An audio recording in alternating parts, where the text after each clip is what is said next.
Our MC wakes up in the body of an absolute loser of a noble Liam, and upon realizing that he is now in a kid's body, he freaks out.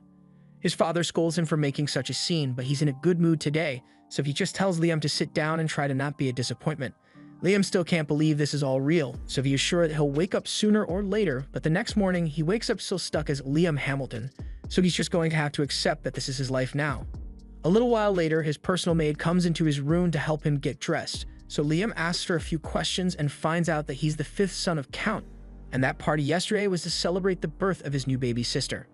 Later that day, Liam is having a chat with his older brother Bruno to try and piece together a bit more about his current life, and he finds out that Bruno is the fourth son of the Hamilton noble family, but they are on the verge of losing their status as an ability. Basically, there's a rule in place to prevent noble families from becoming entitled Karens, and it states that every noble family must accomplish something great within 3 generations, otherwise they will be stripped of their status as an ability and get demoted to commoner. As it turns out, the Hamilton family is currently on its 3rd generation without any major accomplishments, which is why their father and the oldest son, Albrevet, are anxious to make some kind of contribution to society in order to maintain their status as an ability. Bruno, on the other hand, doesn't really care if he ends up becoming a commoner because he's just a chill guy who doesn't give a frick. Liam is surprised by how nonchalant Bruno is about the whole situation, but to be honest, he doesn't really care either. He literally got here yesterday, so he doesn't know what to do with his life in the first place. Just then, their lesson teacher arrives and announces that he will be beginning their magic lectures shortly, and as soon as Liam hears the word magic, he leaps out of his chair and asks if he really gets to learn how to use magic. Bruno is a bit surprised by Liam's enthusiasm, so he tells him that there are a bunch of grimoires down in the family storeroom, so he can go take a look if he wants. But Bruno warns him not to get his hopes up too high because most people don't have an aptitude for magic. Even so, the magic instructor encourages Liam to learn about it because understanding magic is important even if he can't use it. Liam goes to find his maid and asks her to show him where the grimoires are, so she leads him to the mansion's study, and Liam is amazed by the sheer volume of knowledge present here. He looks through the shelves and finds a book about basic fire magic, so he opens it and decides to try it out. After following the instructions in the book, Liam is able to create a flame on the tip of his finger, which is really impressive for a first attempt. Liam goes to his father's office to ask for permission to use the grimoire library, but his father hates talking to him, so he dismissively tells Liam that he can do whatever he wants. The interaction was a little disheartening, but what's important is that he gave Liam permission to use the grimoire library, so he spends the next couple of days mastering all the basic elemental spells.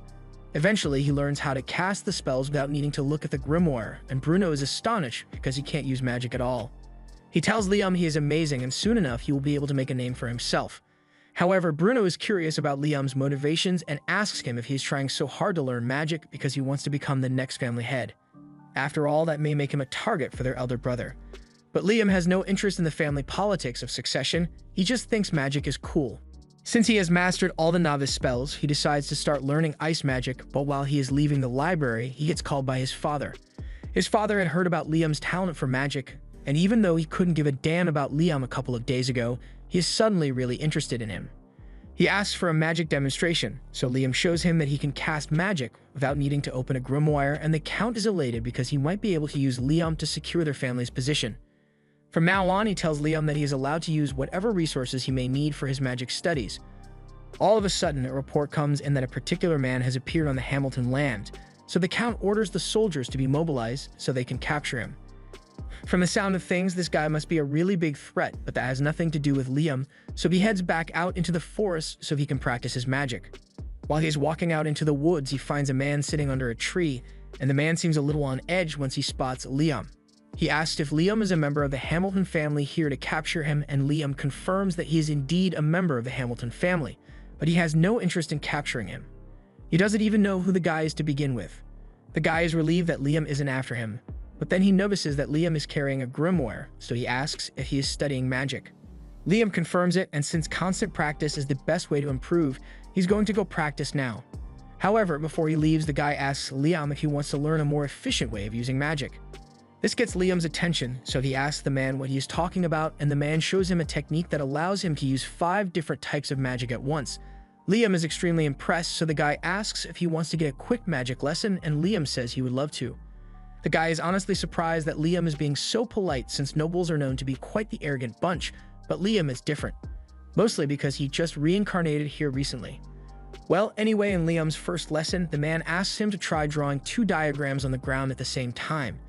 Liam does as he is told, and he turns out to be pretty good at it, so the next step shouldn't be hard for him to master.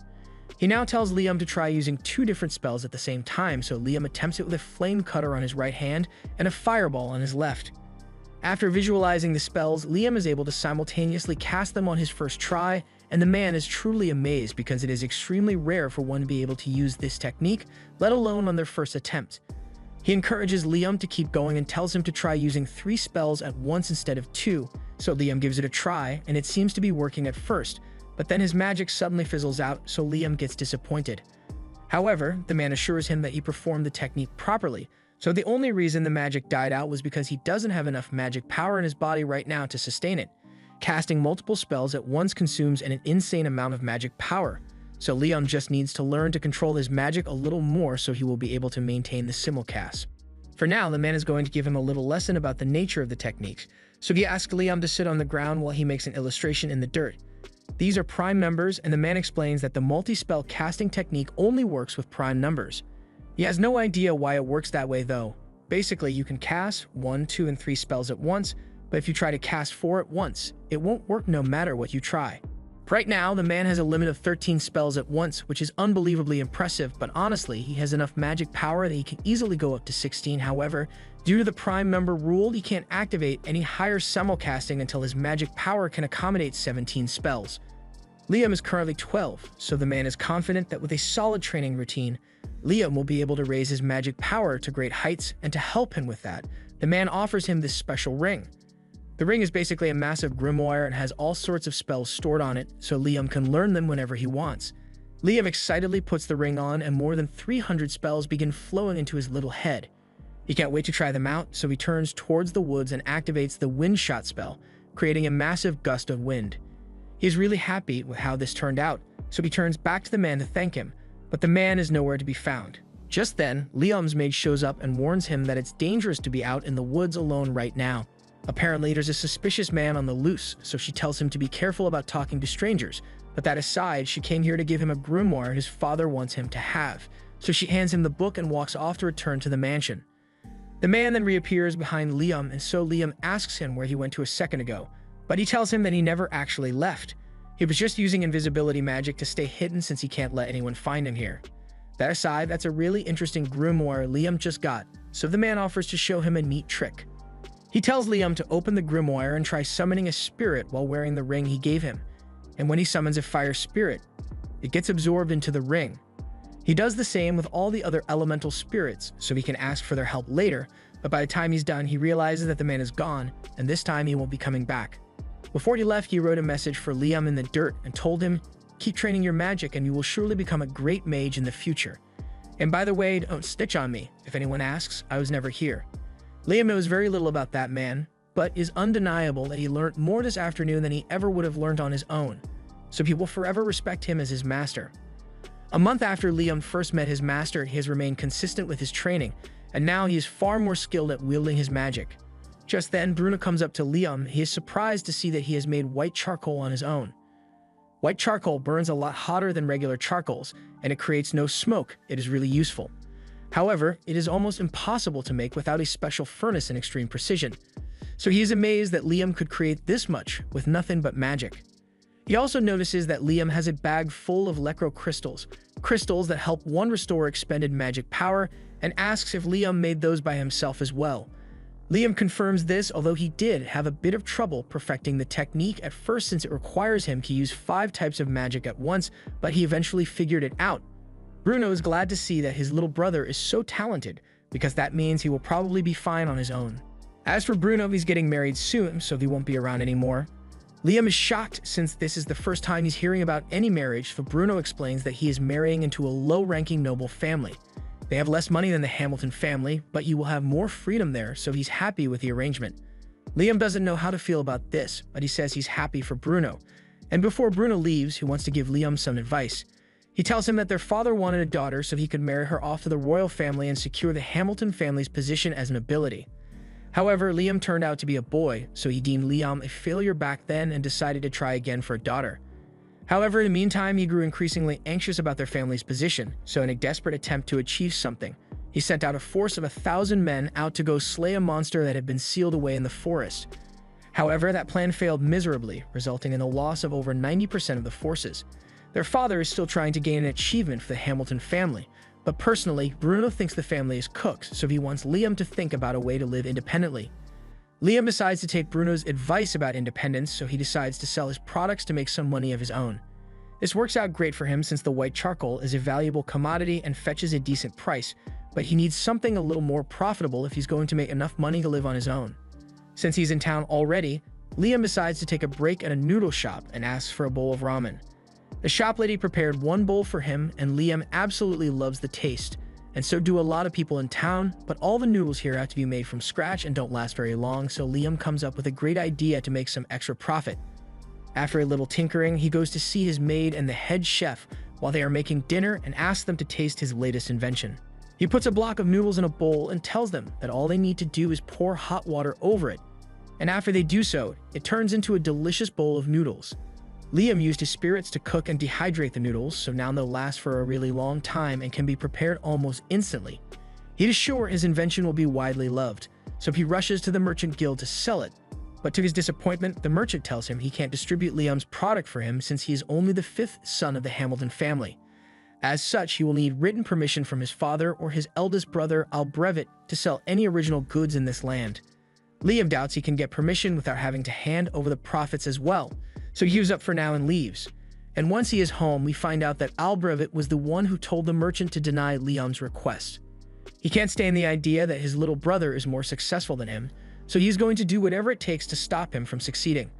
However, while Liam may not be aware of his brother's grudge against him, he's going to sell his products no matter what it takes, so he decides to take some drastic measures. First, he loads a bunch of his products into an item box he created with the man's ring, and afterwards he begins casting summoning magic. But this time, instead of summoning a spirit, he intends to use it to summon himself. Initially, this looked like it was going to work like teleportation, but instead he summons a perfect clone of himself and sends it off to a neighboring land. If he isn't allowed to sell his items within the Hamilton region, then he's just going to have to sell them somewhere else. Several days later, Liam's clone sends a message to him about all the recent sales it has made, and at this rate, Liam might actually be able to become independent. When Liam isn't selling his goods, he uses his clone to practice his attack spells, and he has finally learned to control the magic missile spell, so he's pretty pleased with himself.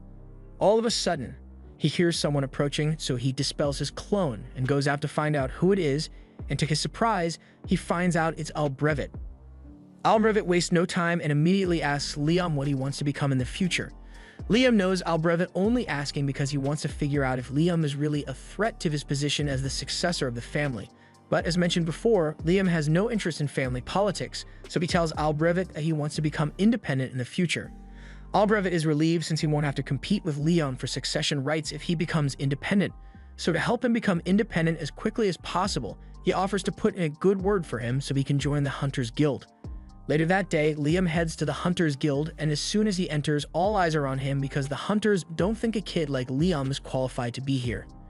Liam walks up to the front desk to meet the guild master, and the guild master already heard about him from Albrevet, but he's still going to have to give Liam a test to gauge his ability.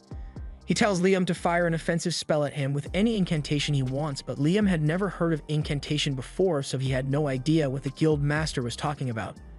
The guild master had been expecting Liam to be slightly stronger than average since Albrevet recommended him, but after Liam fires his spell, the guild master has a near-death experience.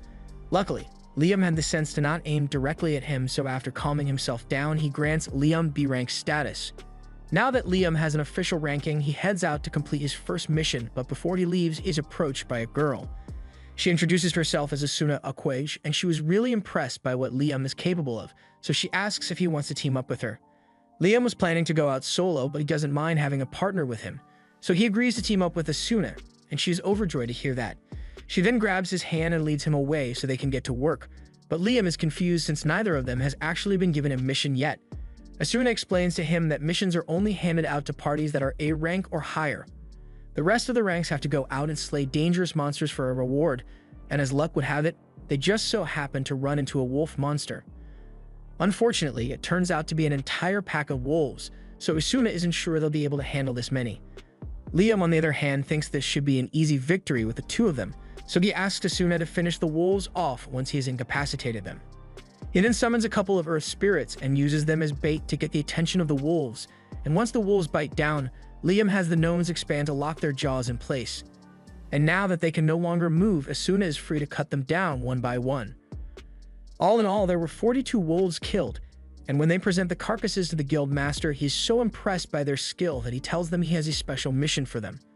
There's apparently an important person coming to this town in a few days, so he wants Liam and Asuna to take out an armored caterpillar that has been blocking the path. There'll be a disaster if an important person coming were to get hurt while visiting their town, so Liam is taking this very seriously. They find the caterpillar fairly easily, but no matter what they try, they can't seem to kill it. All Asuna's strikes and all Liam's magic just bounces off its tucked shell, and if this keeps up, then they'll never be able to take this thing down. While taking a break, Asuna jokes that the only thing that could get through that caterpillar's armor would be a meteor, but there's no way they can get a meteor to strike right here. However, Asuna's comment gave Liam an amazing idea, so he asks her to draw the caterpillar's attention while he gets ready. Asuna has no idea what Liam is planning to do, but she goes along with his plan and distracts the caterpillar, and once it is in position, Liam opens his item box and drops a massive boulder on the worm, killing it in one blow. The method was so effective, in fact, that they managed to kill a second caterpillar. Liam was worried there might be more caterpillars around, so he used his search spell after killing the first one, and sure enough, he found a second lurking nearby, so he killed it too. The guild master is so impressed with Asuna and Liam's performance that he offers to give them 5 times the original reward, and a couple days later, when the important person is set to arrive, Liam, Asuna, and a lot of the townspeople wait outside to see who it is. Liam's father and Albrevit are there as well to greet their guest, but for some reason, the man seems to have taken an interest in Liam. A lot of stuff happens and James ends up calling a meeting with Liam, but Liam has no idea why. The man introduces himself as James Stanley, and he wants to get straight to the point, so he asks Liam how he got Raymond's ring. He thinks Liam must have stolen it, but Liam gets up and yells that he would never do such a thing to his master.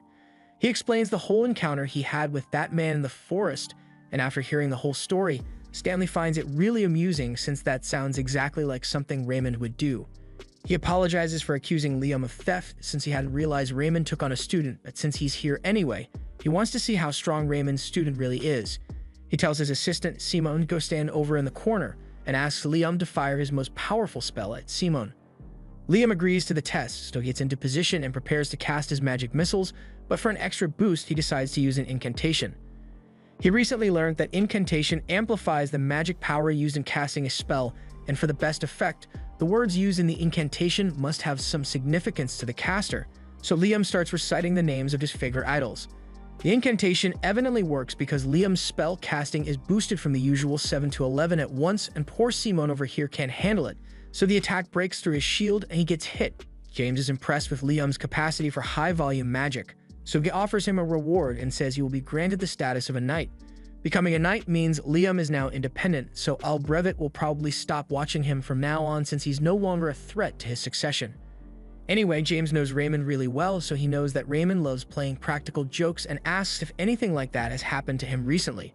And now that he mentions it, when Liam was training to master his item box, he ended up using it to drain out the lake in the forest. But when he did this, he found a letter left there by Raymond. It was addressed to Liam and said that Raymond had wanted to give Liam 100 kilograms of gold as a graduation gift, but it all sank to the bottom of the lake, so instead he decided to turn the gold into gold dust and mix it into the river. Liam thinks it was just a waste of all that gold to dump it all in that river, but from what James knows about Raymond, there's probably more to it than just a practical joke, so it might be worth looking a little deeper into it. Liam takes James' advice and decides to head back to the lake to suck up all the water again, but this time he gets the bright idea to use his item box to separate the gold dust from the water, and when he does this, it activates a hidden door. Inside, Liam finds a note from Raymond, and it says Liam can have this maximum level grimoire as his real graduation gift since he figured out the riddle. Raymond himself was never able to master it, but Liam might get some use out of it. Liam takes a look at the grimoire and finds an interesting spell called Another World in there, and after several hours of trial and error, Liam finally manages to get the spell to work. The Another World spell creates a separate dimension which Liam has full control over, so he can open a gateway anywhere, and no one can enter without his permission. Liam is overjoyed by all the amazing things he could do with this spell, so as soon as he has the chance, he goes out hunting with Asuna again. They are up against a massive frog this time, so Liam first tries using his fire spirits to attack it, but that wasn't enough to kill the frog. In retaliation, the frog begins charging up its ultimate attack, so just before they get hit, Liam pulls Asuna into his pocket dimension. Thanks to this, both of them remain safe from the frog's electrocution, and once the frog finally runs out of energy, they finish it off. A little while later, they return to the guild with the frog's magic stone, and the guild master can hardly believe that they managed to pull it off. That quest was A rank, so he at least expected them to struggle a little, but it looks like it was barely a challenge for Liam. Asuna gets upset at the guild master because he keeps referring to Liam alone even though she fought alongside him. The guild master apologizes, but since Liam kind of did everything, he forgot Asuna was even a member of the team. He can see that Asuna is upset that she's so much weaker than Liam, so he does the responsible thing and suggests that Liam make Asuna his slave.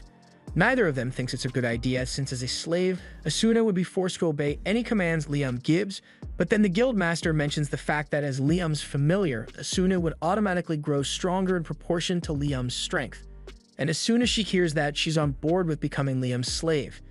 Sure, she won't be able to refuse if Liam ends up making pervy requests, but Asuna trusts that he wouldn't do that. And even if he did, she wouldn't mind. They end up creating the contract, and once it's done, Asuna immediately disappears. Everyone is shocked, but then she reappears behind Liam and explains that she just moved really fast. After the contract was established, Asuna heard a voice in her head that told her a unique skill has been acquired. Speedster.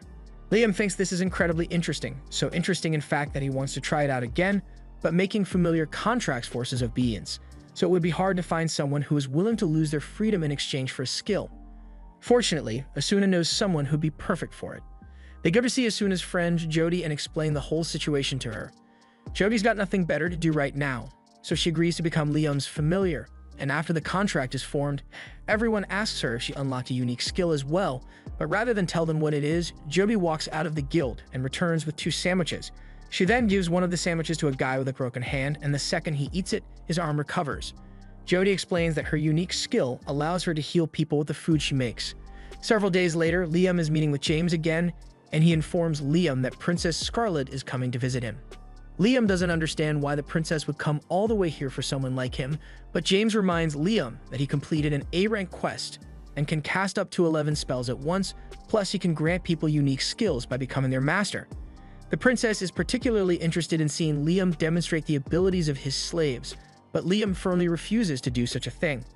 James can't believe Liam truly wishes to turn down a request from the queen herself, but even though Jody and Asuna are Liam's familiars, they are still his friends, so he will not turn them into a circus act for someone's amusement. James can see that Liam isn't willing to budge on his refusal, so he tells him he can leave. And once Liam is gone, it is revealed that the maid that had been serving them during the conversation was really the princess. James apologizes to the princess for Liam's refusal, but she actually found it quite interesting that Liam is willing to go against royalty to protect his friends, but she wants to see if he will do the same when talking to her face-to-face. The next day, Liam is summoned to meet Princess Scarlet, and this time she's not in disguise, so Liam will have to be careful about how he responds to her. Liam enters her palace and kneels before her, but Scarlet wants to get down to business, so she calls for a seat to be brought for Liam and mentions that she had heard about him defeating an armored caterpillar and a giant frog. In particular, she's really impressed that he was able to kill a frog without using any high-level magic, because this is the first time anyone has managed to pull that off. However, she is even more interested in Liam's familiars, so she asks him to show her what they can do. Liam can tell that she is trying to use her authority to force him to obey, but he can't accept her request. Scarlet asks him if he really intends to refuse a direct request from a noble, but regardless of what the consequences may be, Liam remains firm on his answer and absolutely refuses to turn his friends into a circus act. He was fully prepared to face Scarlet's wrath for refusing her, but to his surprise, she bursts out in laughter. Liam is the first person she has met who stays true to their morals even in the face of higher authority, and she finds that really amusing, so she wants to reward him. She declares that from this moment on, Liam will be given the title of Baron. Liam freaks out because he doesn't think he did anything to deserve such a title, but Scarlet has taken a liking to him, and she's the princess, so she can do whatever she wants. This way, Liam's family won't lose their status as nobility, but there's something else Scarlet wants to give him. She presents Liam with a familiar contract grimoire, and Liam is way more excited about this than he was about becoming a baron. So he thanks Scarlet profusely and goes on his merry way to practice with his new grimoire. A little while later, Liam is sitting out in the forest while reading the grimoire, and he is able to use the spells inside pretty easily, but until he masters the book, his contracts won't be permanent. While he's still practicing, he notices Bruno walk up to him and he's really surprised since Bruno got married and left home a while ago. He asks Bruno why he's here, but he doesn't have a real reason. He just wanted to come hang out with his brother, mainly so he could congratulate Liam in person for becoming a baron, as it's a massive accomplishment. He tells Liam that he basically outranks their father now, but Liam doesn't understand what he means since their father is a count and Liam is only a baron. Bruno explains that while barons are lower ranked than other counts, this country separates nobles into different categories. Basically, those who accomplish something and earn their titles on their own, and those who inherited their title. So of course, those who earn their titles are seen as more impressive. Liam had no idea that was how it worked, but even if he now outranks his father, he doesn't really care since he just wants to learn magic. As he is walking through the halls, he comes across Albrevet, so he greets him. But Albrevet rudely ignores him, so Liam is left wondering why he is so mad. Meanwhile, Albrevet is absolutely furious that his stupid little brother is somehow overshadowing him. While he's walking, he overhears a couple of maids talking about how much Liam has been accomplishing lately, and he takes great offense to this. So he yells at them and says if they think Liam is so amazing, then maybe they should quit and go work for him instead. The maids realize Albrevet is jealous of Liam, so they quickly apologize for offending him. But Albrevet isn't done yet, so he asks the maids if they think Liam is better than him. The answer is pretty clear since one of them is a magic prodigy who earned himself a title at the age of 12, while the other is an entitled brat who hasn't a single noteworthy thing in his life. However, the maids would like to keep their jobs, so they don't say this and instead tell Albrevet that he is better than Liam. Albrevet then walks away in a huff, and he is determined to prove that he really is better than Liam, so he swears that he will accomplish something as well. The next day, Liam meets with Asuna and Jody in town, and the three of them seem to have become quite popular. Mostly because of how pretty Jody and Asuna are, and consequently, every guy in the crowd is staring daggers at Liam out of jealousy. Moving on, Liam wants the three of them to officially form a party, but he doesn't want to force them to do something they don't want to do, so he asks if they are okay with it. Neither Asuna nor Jody have any reason to object to Liam's idea, so they agree to form a party with him, and later that day, they all head out into the forest on a mission. Jody uses her bow and arrow to strike a wolf in the neck, and while it's weakened, Asuna runs in and finishes it off with her sword. Liam compliments Asuna because she has become a lot faster since she became his familiar. And speaking of improvements, Jody notices that she no longer has old lady vision thanks to the contract making her a kid again. Liam asks if it's always a good thing to have better vision, and as far as Jody is concerned, she would ever say no to having better eyesight, especially since she's an archer. Since that's the case, Liam raises his hand and casts an enhancement spell on Jody's eyes, allowing her to see way farther than she could before. Asuna asks Liam about what he just did, so he explains that he just used a basic enhancement spell to give Jody better vision. Asuna thinks that sounds really cool, so she asks Liam to cast an enhancement spell on her as well, but Liam doesn't think that's such a good idea. He could probably enhance Asuna's combat power, but they would be risky since there's a high chance she would break her bones under the stress of her new strength. But something like boosted vision has no real drawbacks. With her 20/20 vision, Jody can practically snipe anything that is within range of her bow, and it's all thanks to Liam, so she's really grateful. After a long day of hunting, Liam and the others return to the guild, but they are shocked to see the place in absolute chaos. They ask what happened and are told that Albrevet caused a huge mess by breaking the forest seal. Liam immediately realizes that Albrevet must have attempted to defeat the monster sealed in the forest out of twisted jealousy, and Liam believes this is partially his fault, so he runs out to the forest to assess the situation. He and the others soon arrive on the scene, and it is much worse than anything they could have imagined. Dozens of soldiers are badly wounded and many more are already dead, so Liam is absolutely horrified. He then spots Albrevet lying on the ground injured and runs over to check on him, but as soon as Albrevet sees him, he gets up in a frenzy and starts yelling that he hasn't failed yet. Just then, the guildmaster takes a stick and whacks Albrevet over the head with it because the situation is already crazy enough as it is, so he doesn't need a crazy, insecure noble running around. Once Albrevet is taken away, the guildmaster approaches Liam and tells him he's glad he came. Asuna asks him about what's going on, so he explains that the dragon fiend Raiden used to be sealed inside these woods thanks to the hard work of Liam's great-grandfather, but Albrevet undid that seal in a failed attempt to kill Raiden, so it's now on the loose. They know how to reseal the beast, and the guildmaster has already gathered all the necessary people to do it, but there's something preventing them from sealing Raiden away again, and that's Raiden's children. The little Radons are actually the ones responsible for all the damage that was done here, and if this much carnage can be caused by the little ones, then imagine what the real Raiden can do. Luckily, since Raiden has been sealed away for so long, it'll take about a week for him to regain his strength and attack. So if they can manage to reseal Raiden before then, they can avert a disaster. Liam plans to help as much as possible, so he races over to Raiden's location and finds him being guarded by the 3 little Radons. The little Radons aren't that big, so Asuna decides to try her luck and runs in for an attack, but as she does so, one of the little Radons shoots a fireball at her, and although she manages to dodge it, the tree behind her gets completely vaporized. Liam then tries using his magic missiles to attack, but the Radons use their fireballs to counter, so Liam doesn't know what to do anymore. His strongest attack spell did not affect them, but he still has one more trick he could try, so he orders Asuna to take Jody and run. The Radons all charge at Liam, but before they could get to him, he opens his Anotherworld gate and lets them fall in, so they are all trapped inside now. The Guildmaster can't believe that Liam was able to defeat all 3 of the little Radons on their own, and neither can Liam since that was a really close call. Now that the little Radons can't interfere anymore, the Guildmaster calls for everyone to begin sealing Raiden away again. While that's going on, Asuna and Jody return to Liam's side and he's relieved that they are alright. They ask him about the spell he used to defeat the little Radons, so Liam explains that it's a spell that creates a separate dimension. He trapped the little Radons in there, but there's no risk of them escaping since at his current level of mastery, whenever he closes the gate, everything inside the dimension disappears.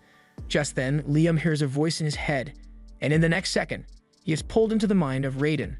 Raiden refers to Liam as a human with an immense soul, and asks him who he is, but Liam doesn't understand the question since as far as he knows, he's just a regular human. Liam may say that, but Raiden isn't convinced since he can clearly see that Liam's body and soul do not match. Liam realizes that Raiden might be referring to the fact that he reincarnated into the body of Liam Hamilton, so he wonders if Raiden might know the reason behind it, but unfortunately, Raiden has no idea. However, what he does know is that Liam's life is bound to be an interesting one, so he offers to make a deal with him. He wants to accompany Liam through his life, and he promises that he will not bring any harm to Liam or those around him if he agrees. In fact, he offers to help Liam build on top of the skills he already possesses, and Liam doesn't sense any animosity coming from Raiden, so he ends up agreeing to the deal. All of a sudden, Raiden's body dematerializes and is absorbed into Liam's soul, leaving a dragon mark on his hand. Liam can feel the power of Raiden flowing through his body, so he decides to do a little test run and fires his magic missile into the sky. To his surprise, he is now able to control and fire 17 spells at the same time, and it must be thanks to the power boost Raiden granted him, but using Raiden's power seems to have some negative side effects since everyone around Liam begins to suffer headaches from being exposed to such dense mana. Liam notices everyone struggling and realizes his mana is the cause, so he suppresses it and apologizes for acting so thoughtlessly. As his way of showing his sincerity, he offers the Guildmaster 10 kilograms worth of gold dust and tells him to use it to pay for the treatment of those who were badly injured in this fight. Later that night, Liam has a meeting with his father, and his father is really grateful for what Liam did since it prevented a great disaster from being caused by Albrecht's short-sightedness. He also heard that James is still in town, so word of Liam's great accomplishment should reach the royal capital soon enough. That night, Liam goes to bed, but by the time he wakes up the next morning, he realizes that 2 new spells just spawned in his head. He rushes outside so he can test out the spells. With several hours of practice, he is finally able to use one of them and summons a little Raiden. With a little more practice, Liam will be able to make the little Raiden useful for combat, but as of now, it's pretty much just a cute pet. While Liam is playing with the little Raiden, Princess Scarlet happens to walk up behind him, and she recognizes the magic Liam just used as holy magic. She already knew Liam was impressive, but to think he would be capable of using holy magic at such a young age. Anyway, that's not why Scarlet is here today. She is here to give Liam his reward for defeating the Dragon Fiend. She personally wanted to grant him a higher title of nobility, but the other nobles were really opposed to the idea of a landless child being promoted so frequently, so instead, she decides to give him the Order of the Phoenix, 3rd class. While she's here, she also wants to hear about how Liam managed to defeat the dragon, since depending on the details, she may have to declare him as their country's hero. However, the princess is completely horrified upon learning that Liam absorbed the Dragon Fiend. She thinks this means she was totally wrong about him, but then again, she did just see him use holy magic, so maybe not. In any case, she tells Liam to keep that detail secret no matter what, and the next day, Liam receives a chest filled with 3,000 gold coins as hush money. He doesn't understand why the princess wants him to stay quiet so badly, but he's just going to have to go along with it. However, even though he already got his hush money from the princess, James grew suspicious and called for a meeting to ask Liam what happened. Liam tries to deny anything special happened, But for the princess to pay him so much hush money, it must have been a massive secret. So he interrogates Liam a little, and eventually he ends up cracking and reveals that he can use holy magic. He demonstrates one of the spells that he can use and informs James that this spell allows him to get rid of all negative status effects, including petrification and poison. He believes this is incredible, but its power is to be expected since holy magic is considered an act of God. He asks Liam if he knows anything about the War of the Three Dragons, and Liam doesn't, so he begins explaining the story to him. Long ago, there was a battle between three great dragons that lasted until only one stood victorious. It is said that the dragon's victory was largely due to its use of holy magic, and after that, the dragon supposedly joined a human, and its magic was used to found this kingdom.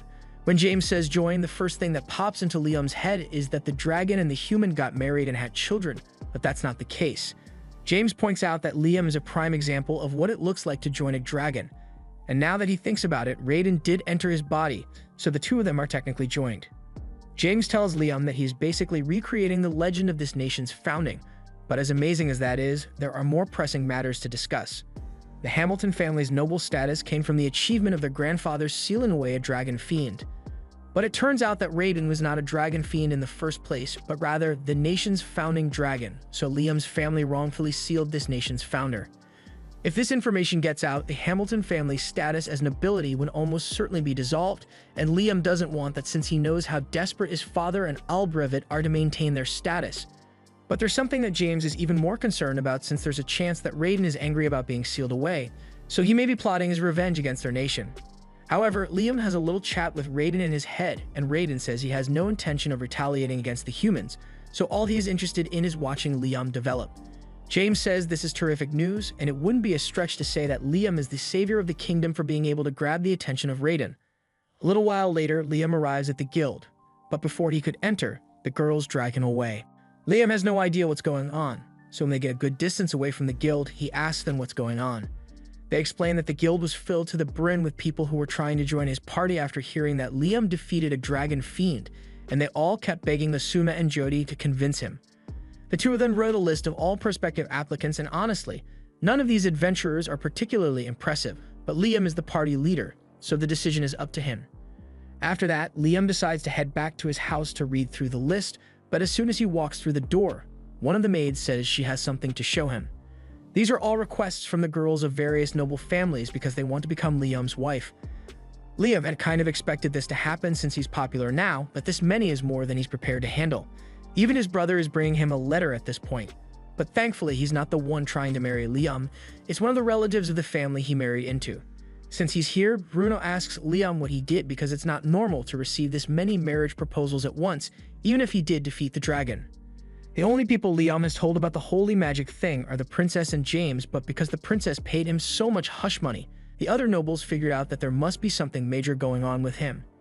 It's a bit of a pain, but Liam can't deny that he is really enjoying all the popularity he has now. Later that day, Liam heads out into the forest with Jody and Asuna because he has something he would like to show them. He opens his pocket dimension, and upon entering, Asuna and Jody find a huge house in the middle of the room. Liam explains that he had a carpenter build it, and then he moved it in here using his item box. And that's all impressive. But Asuna is concerned that the house will just disappear like what happened with the Raiden Juniors back then. Liam explains that he has fully mastered this spell and nothing inside will disappear anymore, which is why he put all this stuff in here. He gives Asuna and Jody a tour through the house, and they are both enjoying themselves, but Jody brings up the fact that this place is constantly bright, so it would be hard to go to sleep there. Liam comes up with an idea and decides to summon a shade spirit to darken the area. And while it does work, it works a little too well, because the entire place is pitch black now. Liam tries to brighten it up a bit by having a fire spirit like the fireplace, but this still looks too much like a horror movie setting, so he asks the shade if it can control the level of darkness it creates. Unfortunately, the shade is low level, so it doesn't have control over its darkness. And although a mid-level shade would be able to do it, Liam hasn't learned the spell to summon one yet. Asuna thinks it's a real shame that the low-level shade can't just become a mid-level one, but that's when Liam remembers that his familiar contracts level people up, so he forms a contract with the shade, and it indeed levels up. The shade thanks Liam for forming a contract with it, and since it is now mid-level, it limits the level of darkness in the area to make it look like nighttime. He then tells Liam that he can call on him anytime, but Liam isn't sure he'll be able to summon the shade anymore since he doesn't know how to use mid-level spirit magic. However, the Shade points out that Liam is wearing a magic storage ring, so he should be able to use it to absorb and summon him whenever he wants. Liam hadn't thought of that, so he tried it, and the ring really does absorb the mid-level Shade. He then does the same thing with all of his other spirits and levels them up before storing them in his ring, so Liam now basically has a mid-level summoning grimoire of his own. The next day, Liam heads out into the forest at Raiden's request, and once he gets to the designated spot, Raiden asks him to summon one of the Raiden Juniors. Liam summons it, and the Raiden Juniors create an opening in a barrier that reveals dozens of pixies that have been hidden in the forest. As soon as the pixies realize that Liam is a human, they all start flying away so they don't get hurt. Liam tries to calm them down by explaining that he isn't their enemy. He tells them that Raiden is the one who told him to come here, and after hearing Raiden's name, the fairies seem to trust him a little more. Pixie wings are valuable ingredient items and potions, so humans almost hunted them into extinction at one point. That's why Raiden took it upon himself to protect them by creating a barrier in the forest. However, since he's now living inside Liam, he can't maintain the barrier anymore, so he wants Liam to protect the pixies in his place. To do this, Liam first wants to form familiar contracts with all the pixies, so he asks them if they are okay with that. The pixies trust Liam since he is working on behalf of Raiden, and since he's going to be forming contracts with them, Raiden asks Liam to give them names as well since naming things gives additional power to human magic. Liam forms a contract and decides to name the first pixie, Reina. However, to his surprise, once the contract is completed, Reina is transformed from a pixie to an elf. Raiden thinks it's interesting that the pixies evolved into elves, but he isn't that surprised by it. However, Liam is totally confused and has no idea how this could have possibly happened. Raiden explains that by forming a magic contract and naming the pixie at the same time, the magic power from both actions resonated and created a stronger response than normal, which is why the pixie evolved so much. From now on, Raiden says it would be best if Liam named every familiar that he forms contracts with. After seeing the effects of the contract, all the other pixies are eager to form a contract and ask Liam to name them as well. Once all the pixies have been turned into elves, Reina asks him for some orders since they are his familiars. Liam hadn't really thought that far ahead since he just come here at Raiden's request, but since the pixies are all elves now, he suggests that they should start building a village for themselves. He also appoints Reina as the leader of the village since she was the first pixie he evolved, and she's the only one whose name he remembers right now. Once that has been settled, the elves get to work planning their village, and Liam is completely exhausted since he used way too much magic power when forming all those contracts. Just then, he senses a lot of magic power coming from deeper in the forest, so he goes to check it out and finds this golden fruit hanging off a tree. He can sense a lot of mana coming off it, so he asks Reina about it, and she tells him that it is a fruit that pixies make. They would collect mana floating through the air and condense it into one place, so it's basically mana honey. Liam asks her if he can eat it, and Reina has no objections, so he cuts the fruit down and takes a bite. And when he does, not only is his magic power restored, but his overall magic capacity is increased as well, so he can now cast 19 spells without a chant. The next day, Liam comes back to the village to check on how things are going, and Reina comes out to greet him, but she has some bad news. Even though he told them to build a village for themselves, they don't actually know how to build houses, so this is the best they could do. Liam figured something like this might happen, so he's prepared to teach them how to build homes for themselves. However, his lesson is interrupted when they hear one of the elves scream for help. Bandits happen to make their way into the forest, and as soon as they spotted an elf, they decided to kidnap and sell her off for money. Liam obviously isn't going to let that happen, so he demands that the bandits release Susie at once, but bandits are bandits, so they don't listen and instead try to attack him. Liam summons a clone and uses it to launch a simultaneous attack on the bandits and knock them out. While he may have saved Susie, he now realizes that this forest is far too dangerous for a group of elves to live, so he intends to move them somewhere else. He wants to put them in his pocket dimension for now, but he's not sure they'll all fit since the space isn't that big. However, when he takes a look inside, he realizes that it's gotten a lot bigger since the last time he saw it.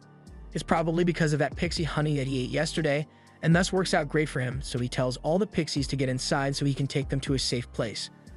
A little while later, Liam has returned to his land and opens his pocket dimension for the elves to come out, and they are shocked to realize that they are in an entirely different area now.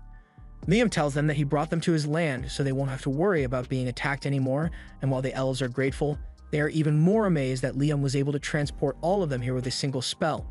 They all bow down to ask Liam to become their king, and if he agrees to rule them, they swear to do whatever he asks. Liam feels the need to protect them, so he agrees to become their ruler, but he asks them not to call him a king because he doesn't want to have to deal with the politics of that. Anyway, since he's their leader, he has to find land for them to live on. 4 days pass and Liam is still trying to get a place for the elves to live, which is why he has been practicing the new magic Raiden gave him non-stop. And when he finally figures it out, he tells everyone to line up. He then proceeds to teleport them all about 100 kilometers from where they were before to a place called the Sealed Islands. Raiden is the one who sealed this land, but he has permitted them to use it as much as they like. This would have been a 4-day trip if they traveled normally, but with the teleportation magic he learned from Raiden, he can instantly travel to any location he has been to before. He tells the elves that they can live here from now on, but he's still going to need someone to build houses for them. For now, he's leaving the Raiden Jr.'s in charge of protecting the elves until he gets back, so he teleports back home. There he is visited by the princess, and she wanted to ask him if Raiden ever mentioned a place called the Promised Lands. Liam never heard of the Promised Lands, but Raiden did permit him to use a place called the Sealed Lands, so the princess asks Liam if he can take her there. Liam says he's fine with it, but in exchange, he needs something from her as well. He asks her to bring one of the court engineers because there's a project he needs to complete. However, he doesn't intend to take the actual engineer, so he makes a clone of Golek and teleports the clone, as well as the princess with him to the Sealed Lands. Upon arrival, the princess is certain that this must be the Promised Lands, so she recounts the legend that says that humanity's salvation lies in the Promised Lands, and this ring is said to be the key. The ring has been in the royal family for generations, but it begins reacting to Liam, and as he touches it, a huge chunk of the land begins to float at his command, so the princess bows down to him and asks Liam to form a nation here for the sake of humanity. Liam really doesn't want to do it, but the princess pledges her loyalty and all her resources to help make it happen, so he has no choice. Under the instructions of the Golek clone, the elves have been making steady progress on their village, and while they are doing that, Liam works on taking down all the monsters that roam this land with his magic. After he finally takes down a giant turtle, Liam notices Princess Scarlet standing behind him. Scarlet apologizes for staring, but she was just so mesmerized by her master's outstanding magic power. Liam still isn't comfortable with this whole master-servant relationship Scarlet wants, so he tells her she doesn't have to serve him after all. Her status as second princess of the kingdom far outranks Liam. However, Scarlet is doing this because she wants to. Her family has dragon blood flowing through their veins, which is why the women in her family are usually married off to build ties with other nations. That's why she would much rather serve under the dragon god, Raiden, than remain the princess of the kingdom. After seeing how devoted Scarlet really is, Raiden takes a liking to her and tells her to walk 1 kilometer to the north because there's something there that she might like. She and Liam follow Raiden's directions, and in the middle of the forest, they find the entrance to some ancient ruins. They head inside, and there they discover this metal dragon sitting in the middle of the room. As they approach, the dragon wakes up, and it looks like it's about to attack, so Liam asks Raiden what's going on. Raiden explains that this thing is one of the guards he created, and it's definitely going to attack them, but if Liam can take out one of the ancient letters on his forehead, it'll become an obedient pet. That seems easy enough, so Liam teleports up to the dragon's forehead, and with a holy lance, he manages to pierce one of the letters, deactivating the dragon's defense mode. The dragon then reacts to the dragon blood flowing through Scarlet's body and decides to listen to her, so Scarlet happily accepts the dragon guard. But when Liam says he wants to return to the surface, Scarlet says she is going to wait here for a while since she doesn't want to leave her dragon alone until it is fully recovered from the wound Liam's attack caused. Liam still can't get used to the idea of having someone as important as Scarlet serve him, but Raiden suggests that Liam just needs to become someone equally as important. That way, it wouldn't be awkward anymore, but it's definitely easier said than done. Just then, Liam notices a disturbance coming from the direction of the village the elves are building, so he teleports over to see what's going on, and to his horror, he finds the village in complete ruin. The elves tell them that this was caused by some wolfmen that attacked all of a sudden, and speaking of wolfmen, they show back up and begin demanding that the intruders leave this holy land immediately. Liam can tell that the wolfmen have mistaken them for intruders, so he tries explaining that they were given permission to stay here, but before he could say anything, the wolfman proceeds to attack him, so Liam is forced to teleport out of the way and defend himself with a little magic. The wolfman still seems determined to kick Liam and his friends out of this holy land, but then Liam pulls out a Raiden Jr., proving that he's affiliated with Raiden. The wolfman now realizes his mistake and sincerely apologizes for destroying the village, but the elves say it's fine since the wolves were just doing their duty since they serve Raiden. The girls suggest that the wolfmen should become Liam's familiars as well. The leader of the wolfmen thinks it's a good idea, so they agree to become Liam's familiar, and Liam has no reason to refuse, so he creates a contract with the leader, naming her Chris. The next day, Liam returns to the village to see how things are going, and with the addition of Chris and all the other wolfmen, progress on the village has been going a lot quicker. As soon as Chris sees Liam, she jumps up to give him a hug, And when he asks how the construction has been going, Chris points in that direction and says they are still rebuilding one of the homes they destroyed yesterday. Once again, she sincerely apologizes for acting so rashly yesterday, but Liam says it's fine as long as the Wolfman can help repair the homes. Although things would definitely go a lot faster if Liam could just use magic to repair the homes instead, but there's no spell for that in the ring. Raiden tells him he can just create a repair spell for himself if it doesn't already exist. Liam had no idea it was possible for him to just create his own spells, so Raiden explains that all he needs to do is clearly imagine every step of the process of what he's trying to accomplish, and once he has done that, he casts the spell on a piece of wood and asks Chris to smash it for him. Chris does as instructed, but to her surprise, right after smashing it, the piece of wood repairs itself as good as new.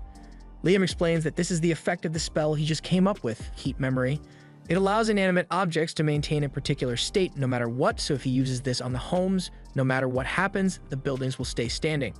After getting the hang of this spell creation thing, Liam begins experimenting with all kinds of spells and ends up creating explosive magic missiles.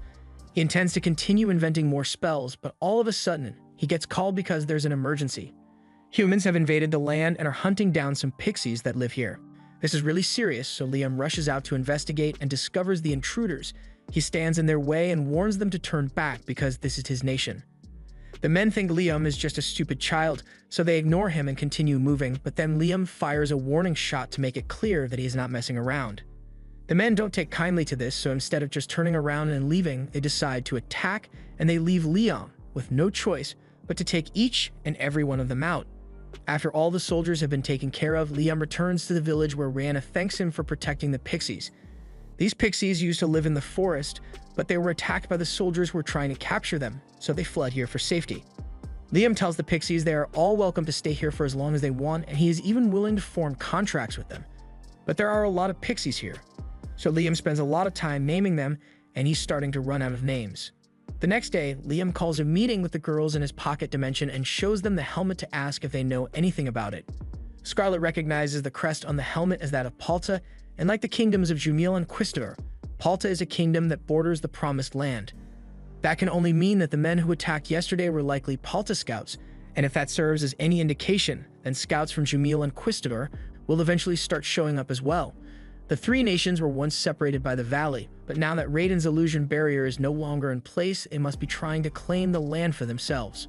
Scarlet thinks that the only way to permanently stop anyone from taking over the Promised Lands is for Liam to form a nation here, and Liam agrees, so Scarlet begins listing the things he will need to form a nation. He needs land, people, and power, and Liam clearly already has land. As for people, as Liam's popularity spreads, people will naturally flock to his side, so he doesn't have to worry about that. The only thing left to consider is military power.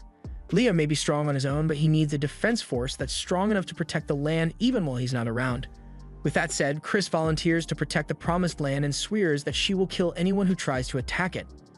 Liam doesn't like how violent her statement was, but wolfmen are well suited for combat, so he decides to entrust security to her after all.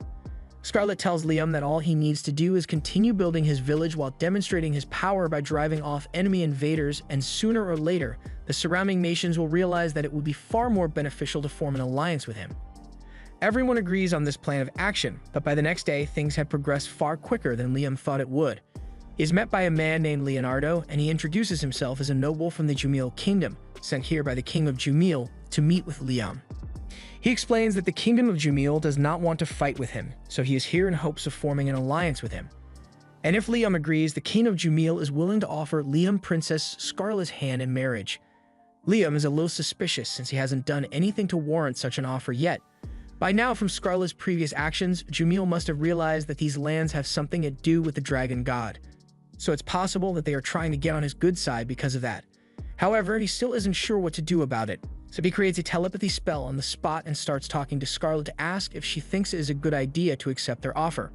Scarlet tells him he should accept, since if the two of them got married, then it would at least buy them half a year of time to expand their nation. Liam takes her advice and tells Leonardo that he would be honored to marry Princess Scarlet. However, he wants to postpone marriage for a year so he can fully develop his nation into something worthy of the royal family.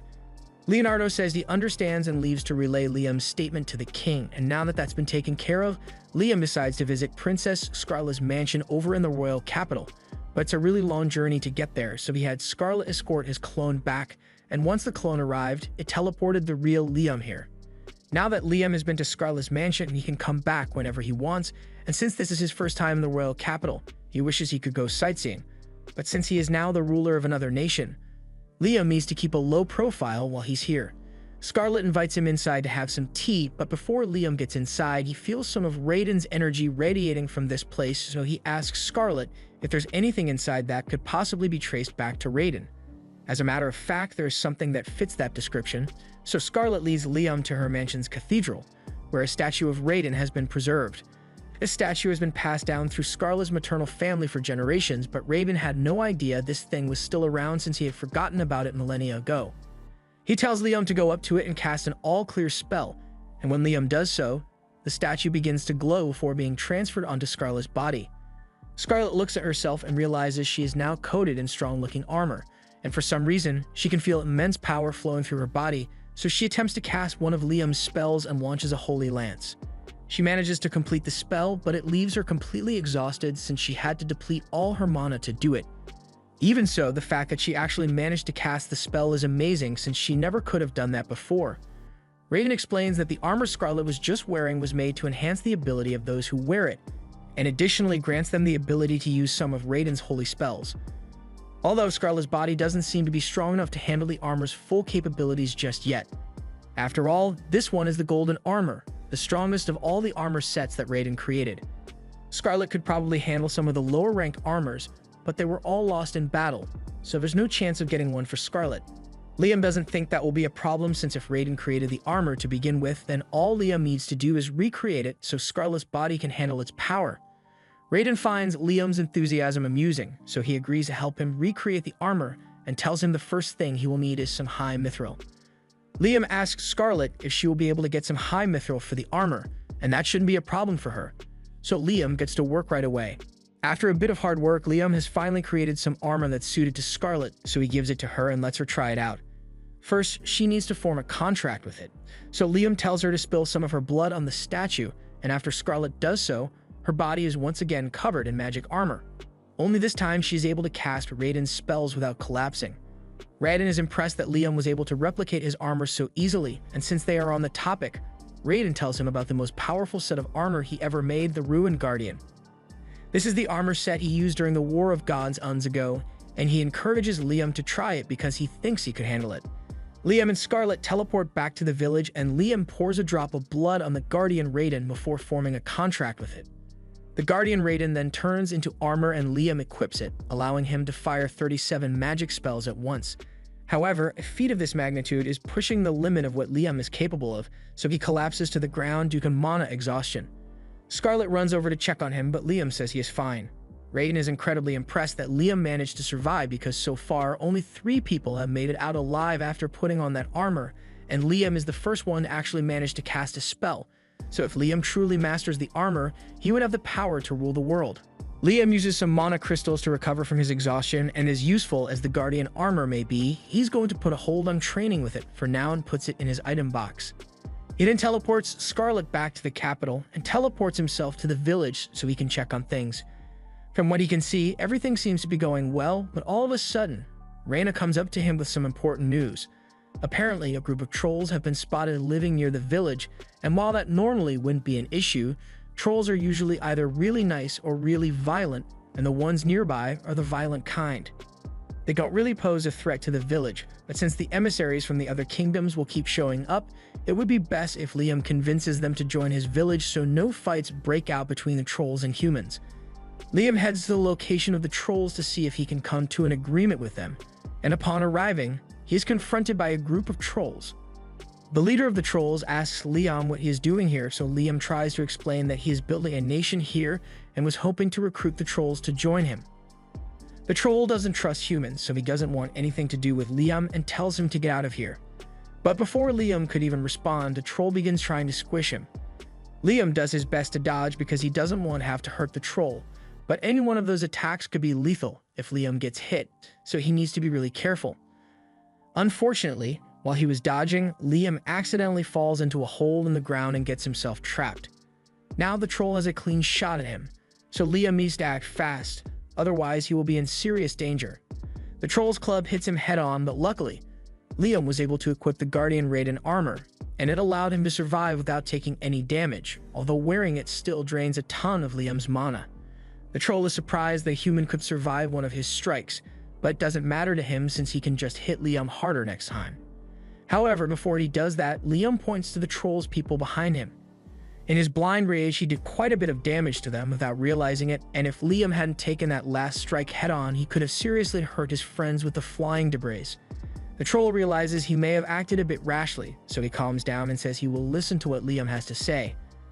Liam thanks the troll leader for cooperating, and once all the trolls are gathered, he explains that he is building a village near here.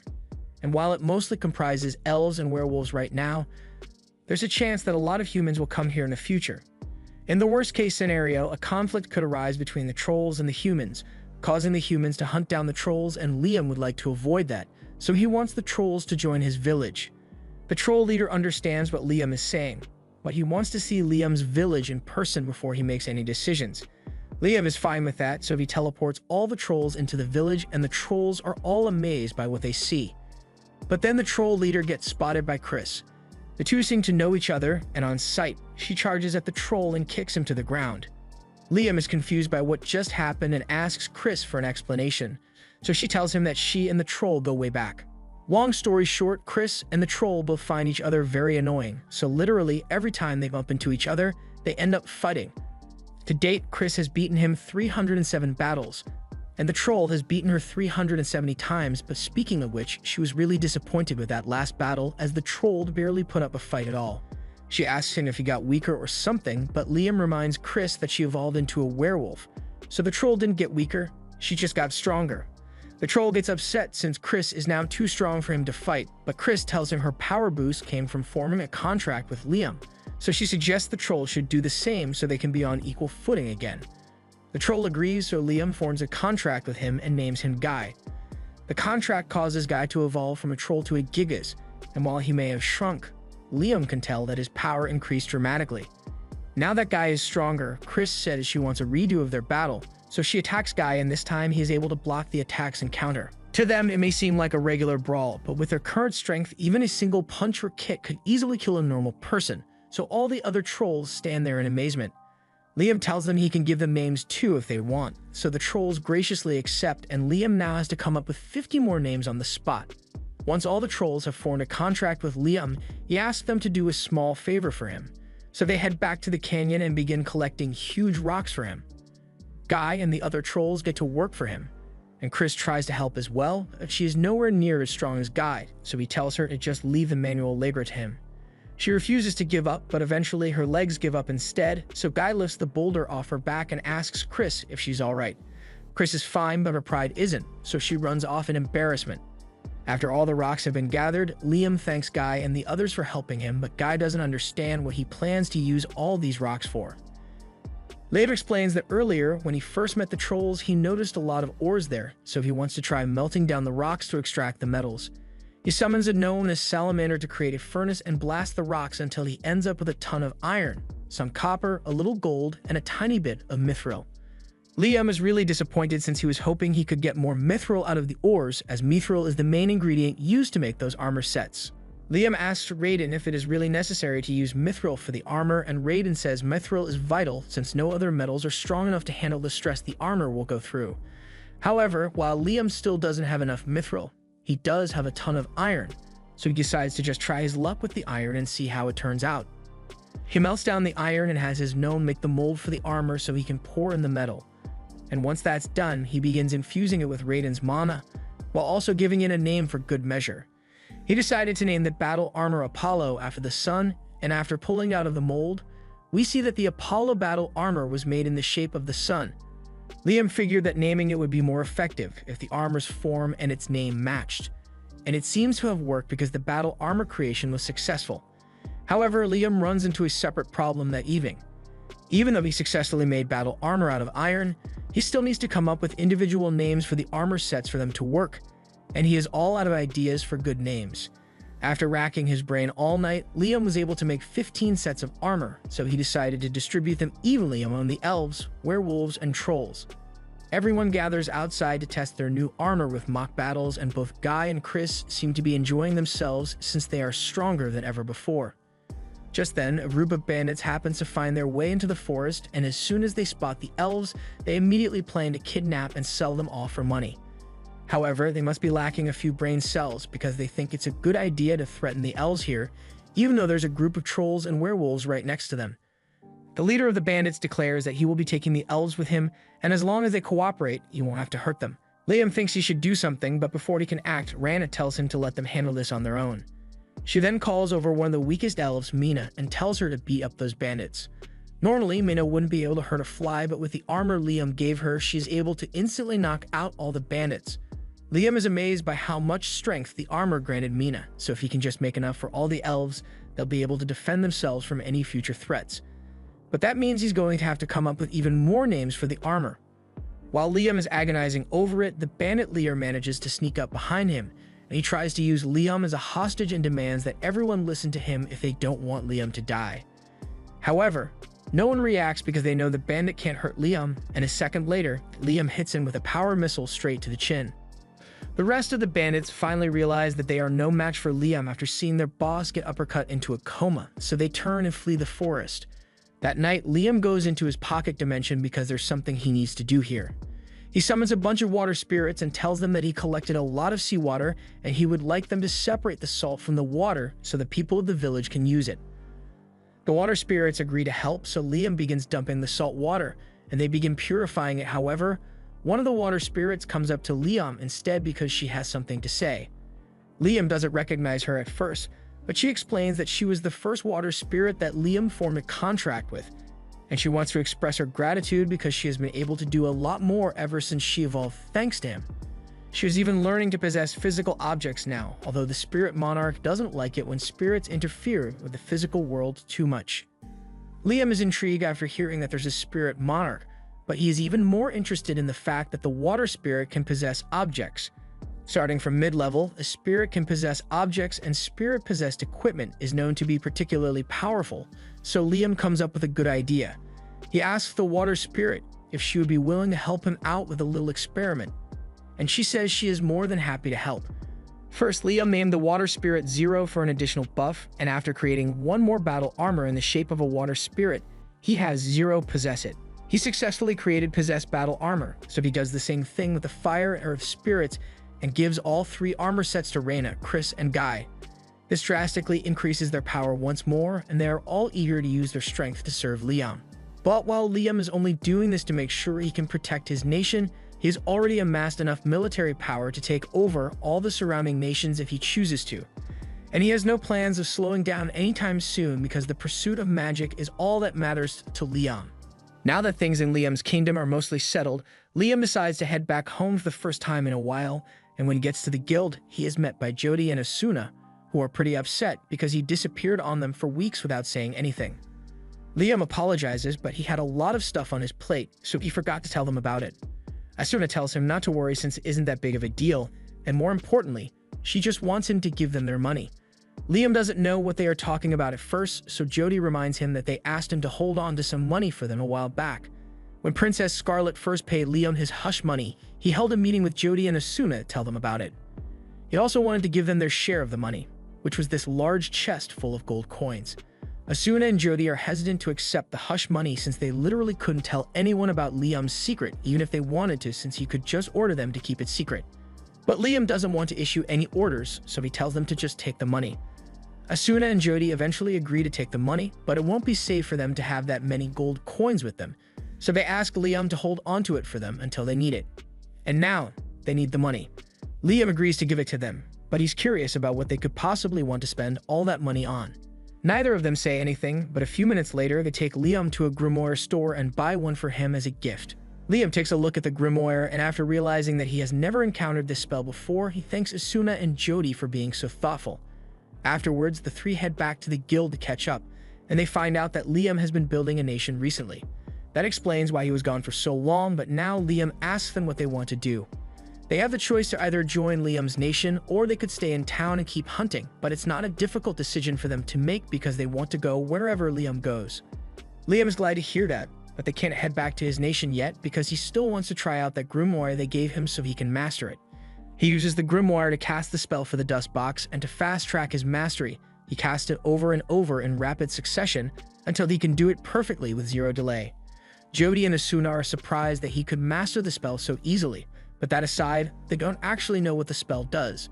Liam explains that the spell is called Dust Box, and it is pretty similar to an item box since you can put stuff in it, but there's one key difference. Liam takes a piece of fish and places it in the dust box for a minute, and after pulling it back out, the fish is completely rotten.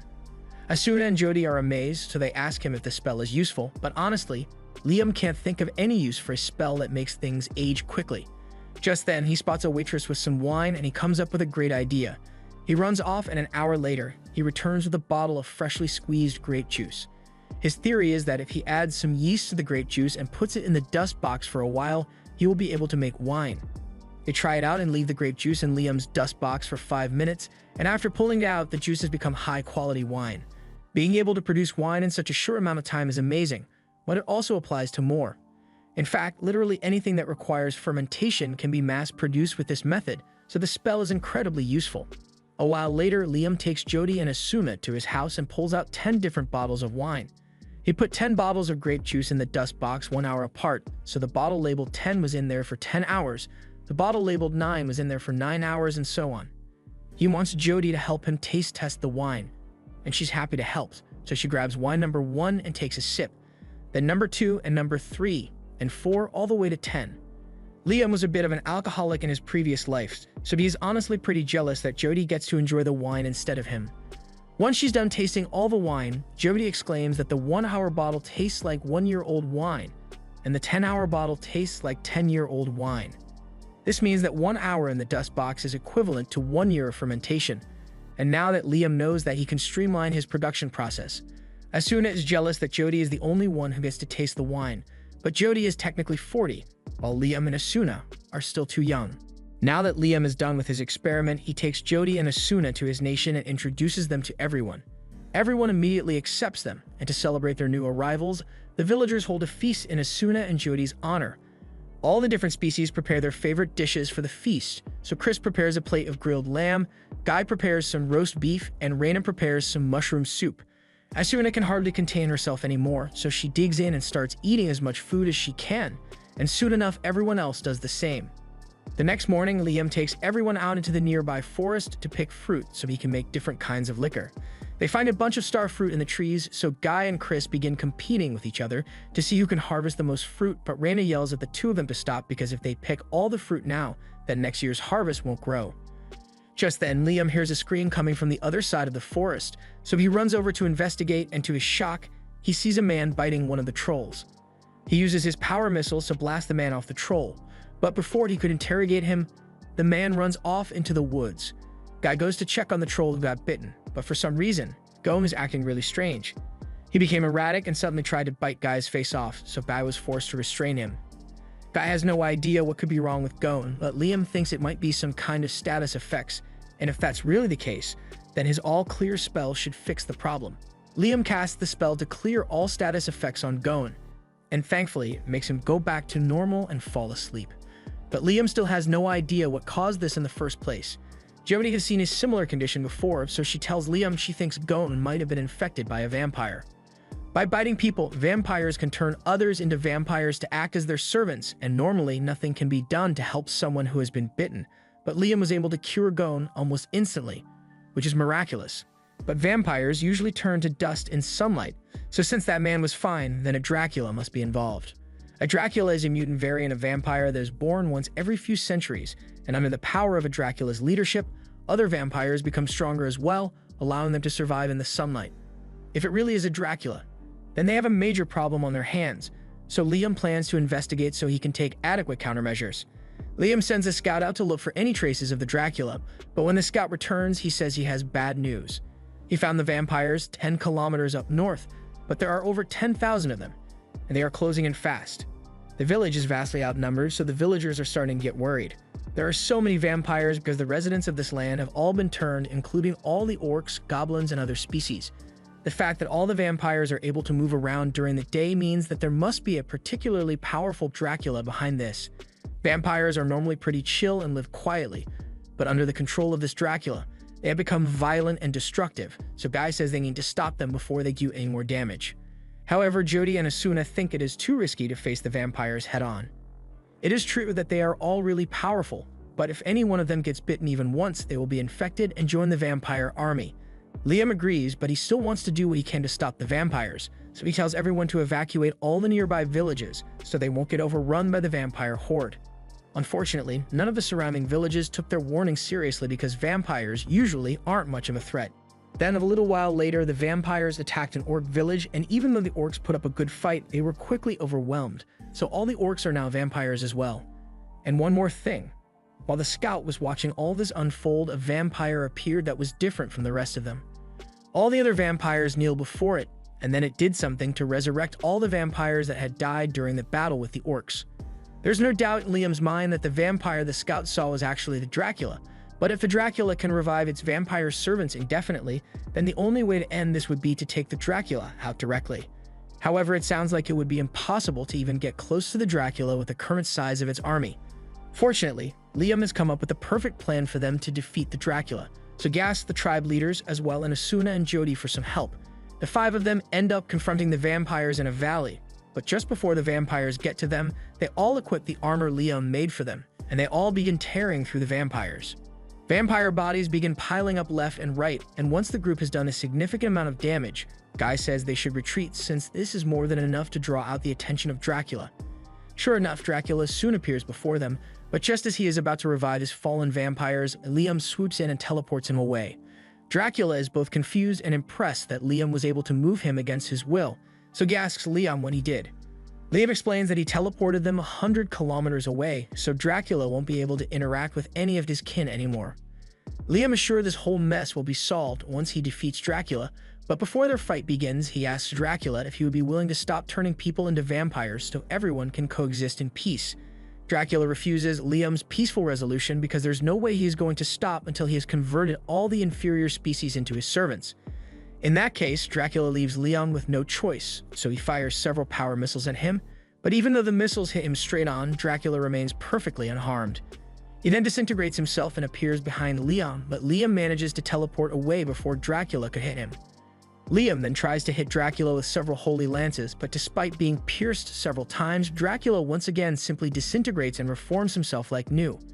He then baits Liam into teleporting away and grabs him, but before Dracula could sink his teeth into Liam's neck, Liam swaps places with a clone and dispels it to avoid getting bitten. That was a really close call just now, so Liam is considering using his Guardian Raiden armor since it would give him a huge boost in power, but it would also drain all his mana, so it is too risky to use until he is sure he can defeat Dracula. He keeps trying to hit Dracula with all kinds of spells, but nothing seems to work, and Dracula tells Liam that all his resistance is pointless because no matter what he does, he won't be able to harm him. Dracula is immortal, meaning he exists outside the laws of this world, so he can't die. In fact, his body is merely a vessel that he uses to consume life force, so as long as this world exists, Dracula will remain indestructible. Liam thinks about what Dracula said earlier, and since he isn't alive as Dracula grabs him, Liam puts Dracula in his dust box. Living things usually can't be put inside the dust box, but since Dracula isn't alive, the rule doesn't apply to him. Now all Liam has to do is close the dust box and let time pass until Dracula eventually runs out of life force to keep himself going. Liam ends up standing there for 10 hours, meaning 10 years have passed for Dracula, and eventually he either ran out of life force or got so bored in there that he went into a state of suspended animation, so Liam has successfully defeated Dracula. Now that his job is done, he heads back to the canyon to see how the others are doing. As he teleports back, he is greeted by Asuna and Jody, who are glad to see that he is alright. They assume Liam must have managed to defeat Dracula somehow, and since Dracula is gone, he assumes all the victims should be free now. But unfortunately, they all start burning away instead. Once they became vampires, their bodies were being sustained by Dracula's magic, so now that Dracula is dormant, they are going to disappear. Liam doesn't want to let all these people die, so he starts thinking as hard as he can to figure out a way to save them, and that's when he remembers how he was able to cure Gon by using the All-Clear spell. He starts casting as many All-Clear spells as he can, and he is able to save a few of the people, but there are still tons more that are still disappearing, and there's no way Liam can save them all with his single target All-Clear spell. That's when Liam comes up with an idea and puts on his Guardian Raiden armor for a power boost so he can cast a wide area all-clear spell and heal everyone at once. The entire canyon is bathed in holy light, and by the time everything is settled down, all the vampires are back to normal, but shortly after, Liam passes out from mana exhaustion. Liam eventually wakes up an hour later, and everyone is relieved to see that he is alright. Liam asks how all the vampires are doing, but it looks like he doesn't have to worry since they are all in good condition now. Speaking of which, the others are curious about the spell Liam used to cure everyone because they've never seen anything like it, but before Liam explains that, he asks them to gather the vampires so he can talk to them. But not the ones that were turned into vampires, the ones who were originally vampires before the whole Dracula mess. All the true vampires are brought before Liam, and their leader immediately apologizes to Liam for all the trouble they caused. He offers to take full responsibility for the disaster and just asks that Liam spare the lives of his subordinates, but Liam tells him he doesn't have to worry because he doesn't intend to hold any of them accountable for it. The one responsible was Dracula anyway, so instead he offers them a choice to join his village and be able to walk during the daytime again. Now that Dracula has been defeated, the regular vampires must have lost the ability to survive in the sun. So by morning, they will either burn to ash or have to go back to their quiet life of darkness. The vampires are hesitant to agree to become Liam's servants after what happened with Dracula, but Liam assures them that he isn't a bad guy. He just has 2 rules he wants them to follow. 1, they have to listen to his instructions, and 2, they can't cause any conflicts. The vampires seem happy with the terms of that agreement, so they all gather so Liam can form contracts with them, and the first to form a contract is the vampire leader, so Liam names him Alucard. Several days later, Liam goes back to the place where he trapped Dracula, and since several centuries have passed within the box without a food source, Dracula starts fading from existence. Once Dracula has completely vanished, Liam dispels the box because he can finally relax. But elsewhere, a noble is currently watching footage of Liam's battle with Dracula on his crystal ball, and he can't believe that a single boy was actually strong enough to defeat Dracula. This is a problem for him because he was planning to use Dracula as an excuse to deploy troops into the Holy Land. But now he has bigger issues to deal with, like the kid who single-handedly took down a Dracula. He can tell just how powerful Liam is from the kind of magic he is using, but the video cuts off before the end of the fight, so he has no idea what method Liam used to defeat the Dracula. The noble can't believe a normal human could possess such strength, so he wants to watch Liam a little more to gather information before he tries to lay claim to that land. When monsters like Liam appear, it always leads to a turning point in the era, but the question now is whether Liam is going to become a hero or a demon lord. Back in Liam's village, he is exhausted after all the stress of dealing with Dracula, as well as having to form contracts with all 10,000 of Dracula's victims. He formed the contracts, but there's no way he can think of 10,000 names now, so he decides to just put a hold on naming for now. Just then, 2 slimes Liam named come up to him, and they say they have a gift for him. So one poops out a statue of Liam. Liam is grateful for the gift, so he thanks the slimes and takes them with him on his daily patrol.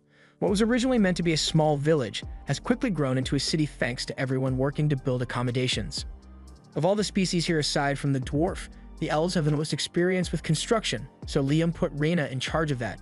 Meanwhile, Guy and the other G-Patrols are in charge of patrolling the Promised Land for threats, and Chris and the other wolves are in charge of hunting for food.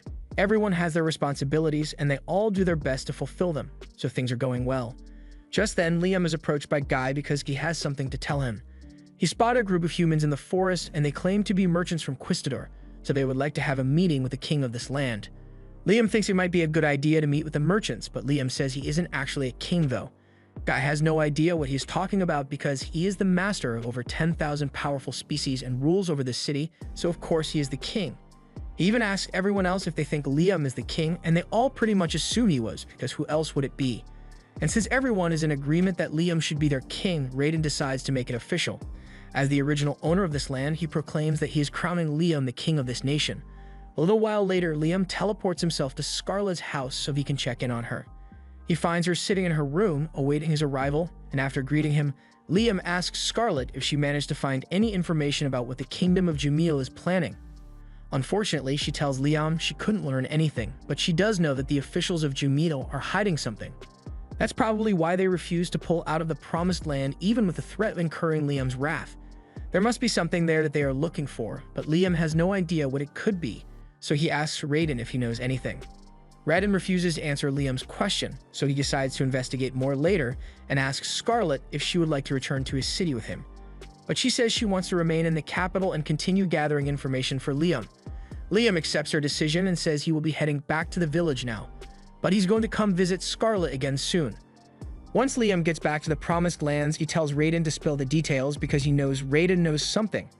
Raiden is impressed that Liam could tell he was hiding something, so he decides to fill him in. He asks Liam if he remembers where he found the Guardian Raiden and tells him to think about why Raiden bothered putting a Guardian there in the first place. Liam connects the dots, so he teleports to the secret room, but he still can't tell what's so special about this place. Raiden tells him to try filling the room with his magic power, so Liam does so, and eventually, a secret room within the secret room appears. Liam heads down into the room and he immediately feels a familiar sensation. It's the same as the one he gets from his magic ring, so he asks Raiden about it, and Raiden explains that dragons like him collect a lot of interesting things over their lifetimes, so this room is sort of like Raiden's magic library, full of ancient and forbidden magic. Raiden had Liam's interest as soon as he mentioned ancient magic, so Liam asks him how it works. Raiden tells him the room itself contains magic, and depending on Liam's magic power, more and more spells will become available to him. He encourages Liam to try learning one ancient spell, so Liam begins absorbing the knowledge from the wall, but when he tries to activate the spell, several bubbles suddenly appear in front of him. Raiden tells him that this is somewhat of a defense mechanism for the secret room, so until Liam manages to beat the puzzle, these bubbles will keep appearing each time he tries to cast his spell. The only way to complete the test is to continuously pop the bubbles until a limit is reached, so he encourages Liam to try his best, even if it takes weeks of bubble popping. However, Liam has a quicker method in mind. He creates a clone of himself, and both he and his clone begin shooting as many fire spells as they can to destroy the bubbles, and after only an hour of doing this, Liam manages to clear the game and gain access to the ancient spell. Now that he has mastered the spell, he decides to go test out with his clone, so he has the clone cast an item box and drop a rock over him. However, before the rock could hit Liam, he uses the ancient spell he just learned to cast an Absolute Force shield, and as the rock collides with the shield, they both crumble. The Absolute Force shield is a spell that can completely block all damage from a single physical attack. It is an amazing spell, but it has its limitations because it can't block any magical attacks at all. And if two physical attacks are fired at once, the shield can't block the second attack. But even if the Absolute Shield only blocks one attack, Liam can just cast it multiple times at once, making him practically invincible against physical attacks. There's also a spell called Absolute Magic Shield, but it's on the second floor of Raiden's den. So Liam is going to have to work hard to raise his magic power and break the second seal. Liam thinks about it for a second, and since he already knows how to use Absolute Force Shield, he is pretty sure he can just make the Absolute Magic Shield himself without having to use Raiden's library. He begins casting the Absolute Force Shield, but this time he makes the target for damage negation magic. He then proceeds to test the magic in his imagination until he managed to perfectly recreate the Absolute Magic Shield. Raiden is so stunned that he doesn't know what to say because Liam somehow managed to create ancient magic on his own after using it for 2 minutes. In the centuries since Raiden made his library, no one has ever managed to break the first seal to access it, but not only has Liam done that, but he also made ancient magic with nothing but intuition. Liam then goes on to test the new magic shield with his clone, so he has his clone shoot several power missiles at him, all of which he then proceeds to block with his magic shield. It seems to work perfectly since Liam suffered no damage, so he is satisfied with his outcome. Now, there's just one thing left to do, so Liam heads into his pocket dimension and uses his Shade Spirit to make it pitch black. Raiden is confused and asks him what he is doing, so Liam explains that he wants to get used to sensing the presence of magic. This way, Liam will always know whether an attack is going to be physical or magical, meaning he can always have the right shield prepared. Raiden asks him why he is bothering with this, since he could technically just cast both Force Shield and Magic Shield at the same time, but that would be inefficient, and he loves magic too much to settle for a mediocre solution.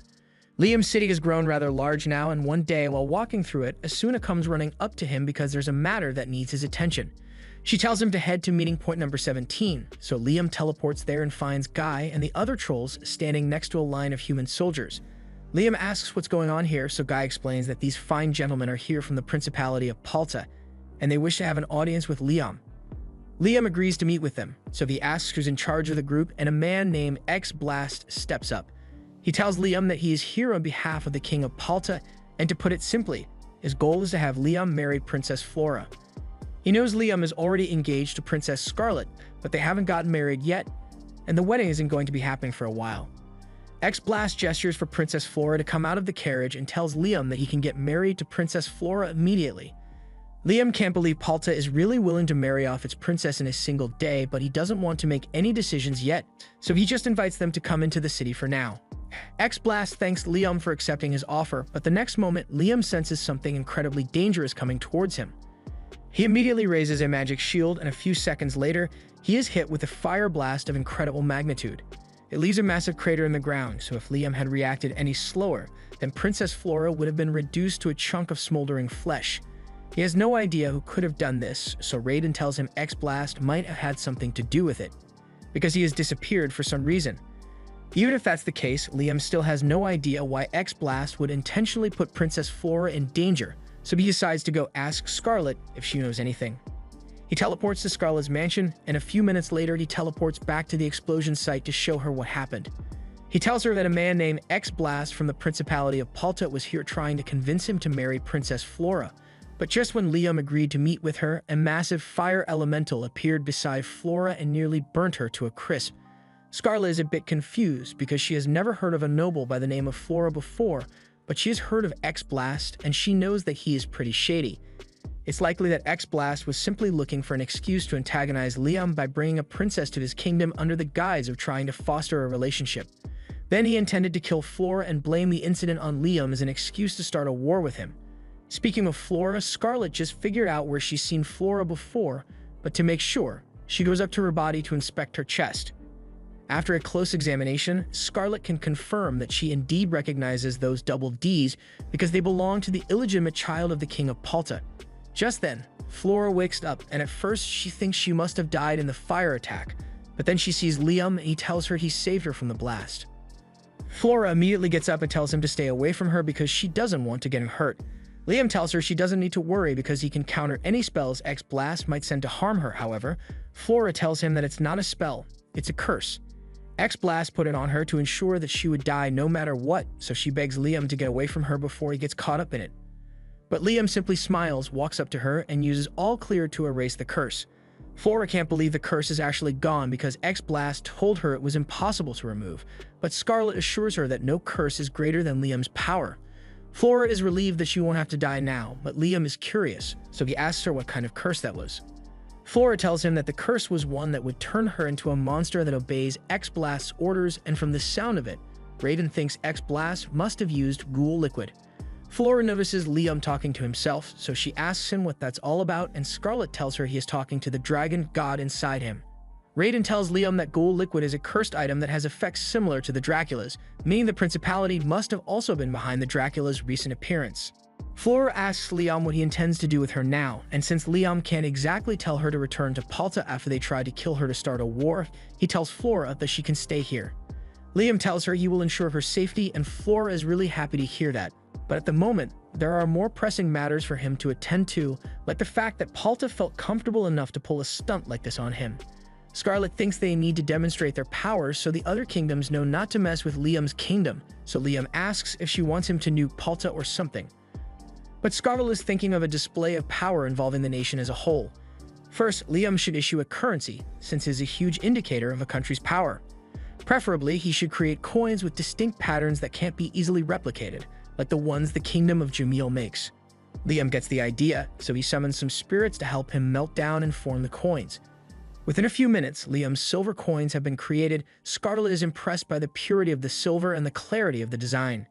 Next up are the copper coins, but she tells Liam that he can't make these out of pure copper, because that would make the metal of the coin more valuable than the coin itself. Most countries get around this by making their copper coins out of a mixture of copper and tin, which is less valuable. But the lower the copper percentage, the harder it is to imprint fine details on the coins, so copper coins are generally 65% copper. Liam understands, so he decides to try it out and starts the copper coin-making process. But not only do his coins turn out to have perfect details, but they also only have a 50% copper content, further proving Liam's craft expertise. Since Liam has made a good number of these coins, Asuna and Jody take some of them to Asuna's father, who is a merchant, to have him inspect the coins. He carries out the inspection, and he is utterly shocked by how well these coins are made. And according to Asuna's father, Liam's coins will be worth 5 times as much as the coins of Jamil. I'm not sure that's how currency works, but Asuna and Jody are excited to hear it, and all these people look happy about it too. But it's not like they are a part of Liam's nation. Back in the Promised Lands, Liam is busy mass-producing his coins when he learns that people think his nation is dangerous because it is located in the supposed land of monsters.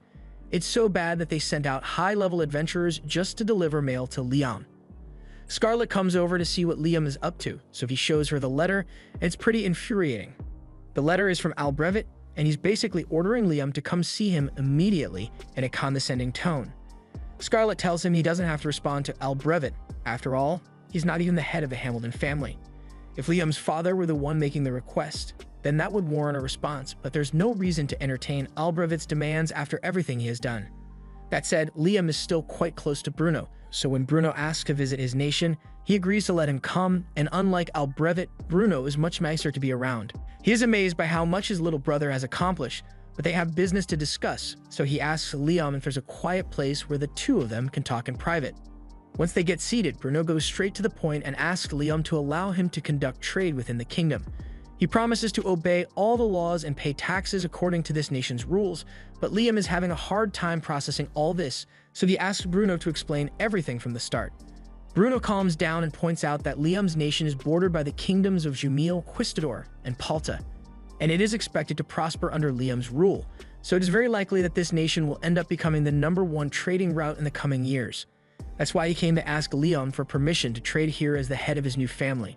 Liam is impressed by how well Bruno thought this out ahead of time, and he assumes Albrevet must have been trying to do the same thing, but compared to Albrevet's arrogant behavior, Bruno was much more humble about it and even bowed his head to his younger brother. For that reason, Liam wants to grant Bruno's request, but he asks Scarlett what she thinks about it. Scarlett tells him granting Bruno's request is fine, but there are two things he needs to do at the same time. He needs to treat Bruno extremely well in terms of taxes and establishing a base of operations in the kingdom, and at the same time, he should treat Albrevet and the rest of the Hamilton family coldly for their rude demands. This will send a message that Liam won't take disrespect lightly and further cement his authority as king. After Liam and Bruno finalize the details of the trade deal, Bruno is sent on his way, and as he leaves, Scarlett compliments him for being such a respectful noble despite being so young. It is likely a result of him having climbed to the position of the head of a noble family. But a sense of responsibility like that only comes when you work for your position, so most nobles who inherit their positions end up being rather entitled. That's the entire reason that Raiden made the rule that all nobles will lose their title within 3 generations if they don't accomplish something new. Liam is surprised to learn that Raiden was the one who came up with that rule, but it really has helped shape the attitudes of nobility because they are usually too busy trying to accomplish something to become entitled pricks. Raiden also tells Liam that he is becoming a fine king because when he isn't sure about something, he asks Scarlett for her advice. It is a sign of wisdom to acknowledge that you need help sometimes, and Scarlett is a great retainer because she's so knowledgeable. However, subtle demonstrations of power like they've been doing so far only work if the other nations are reasonably intelligent.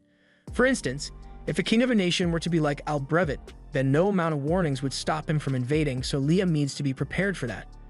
That means Liam is going to have to work hard to strengthen his combat magic, but Raiden tells him there is a major flaw with magic as a whole. It can be suppressed. To make up for that flaw, Liam needs to be able to strengthen himself with his own magic power, and for once, Raiden decides to demonstrate in person, so he comes out of Liam's body. And it turns out that Raiden is actually a girl, because why not? Liam is just as surprised to find out that Raiden is a girl, but that's not what's important right now. Raiden then proceeds to demonstrate the technique she told Liam about earlier.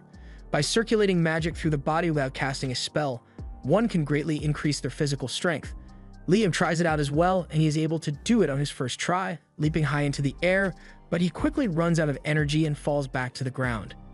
Liam is disappointed that he couldn't do the same thing Raiden did, but Raiden is honestly surprised he managed to use the technique at all.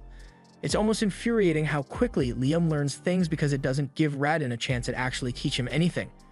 Anyway, since he already knows how to use the technique, she explains to him that he needs to learn how to limit the output of his magic power, otherwise he will end up running out too quickly.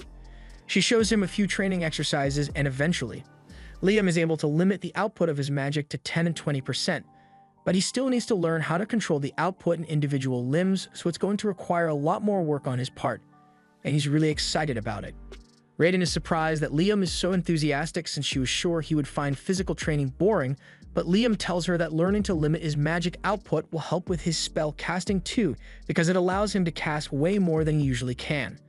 There's a possibility that Liam might one day face someone who can use absolute magic shield, so he needs to improve on his multicast ability. There's also the chance that someone can reflect his magic back at him, so he needs to get good at firing in between spells. Raiden is impressed that Liam had thought that far ahead, but also upset again because she was going to teach him about that later. Raiden continues magic awareness training, and once he is able to control the flow of magic throughout his body, she says it's time to move on to the next part of their lesson. She briefly goes into Liam's body and comes back out with a rope of light. At first, Liam is confused since he doesn't know what he's supposed to do with the rope, so Raiden decides to explain how it works.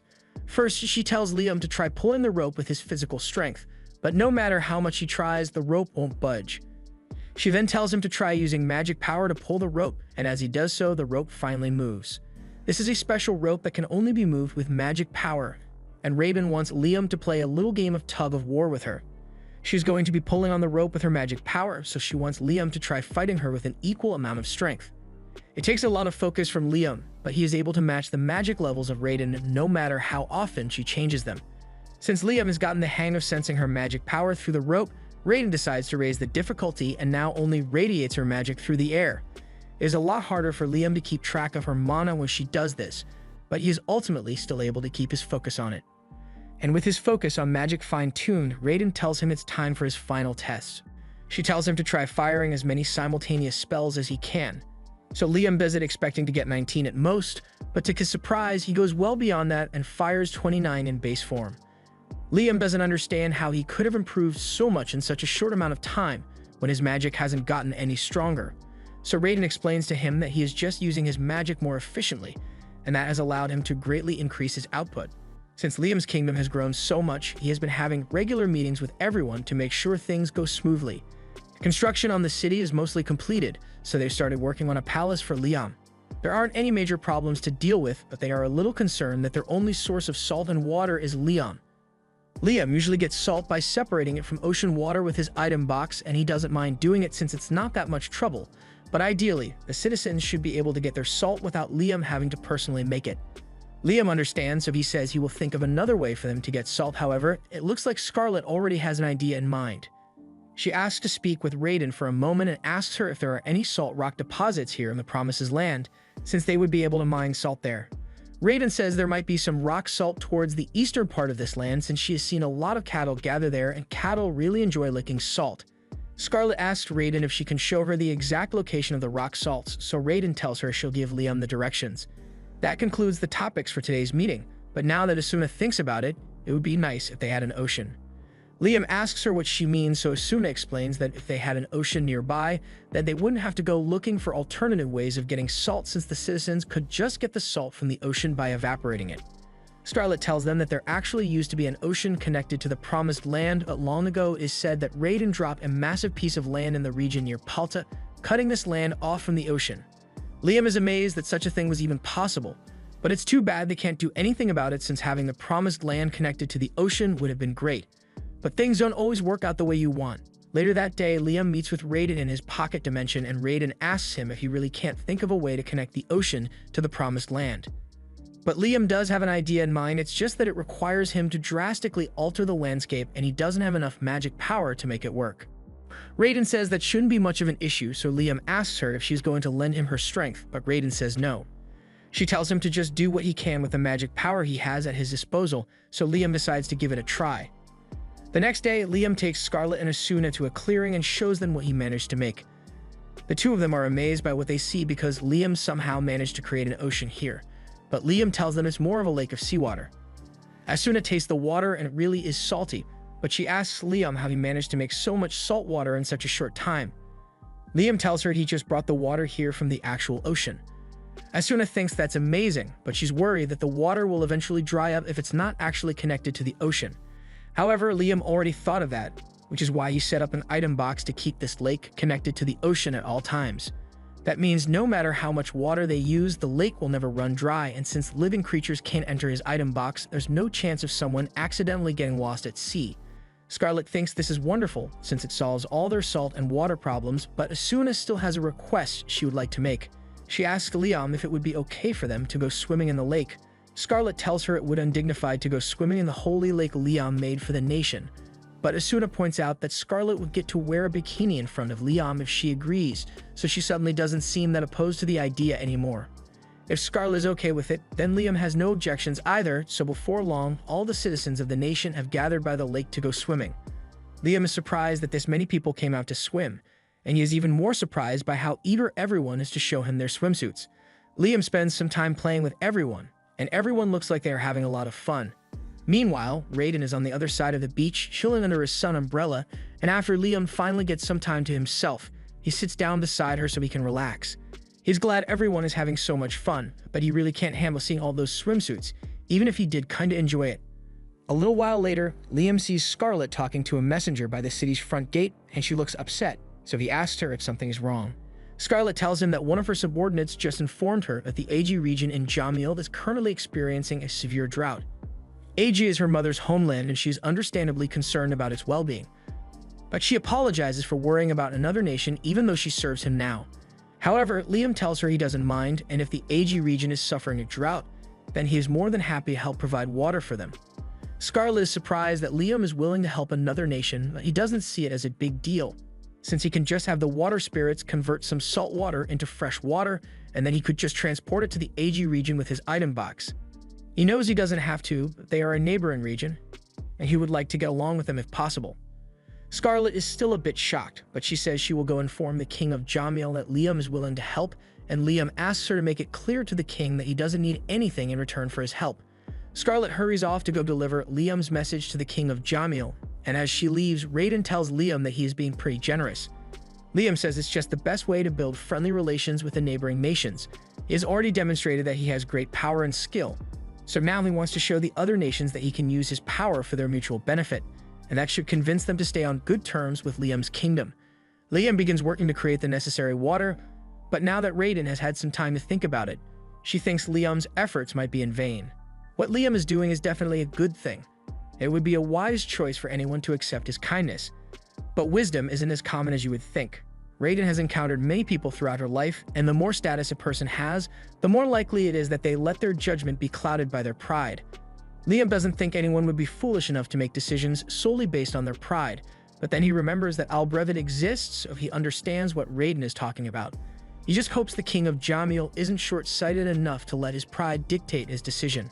Unfortunately, that's exactly what the king of Jamil does, because Scarlet returns to Liam and tells him that the king rejected his offer, saying he will handle the issue on his own. Liam asks how the king intends to do that, but when Scarlet asked him the same question, he refused to elaborate. So far, the region of AG has received no aid, and refugees have begun to flee into surrounding areas, but water is still extremely scarce. Raiden asks Liam if he wants to just make it rain there.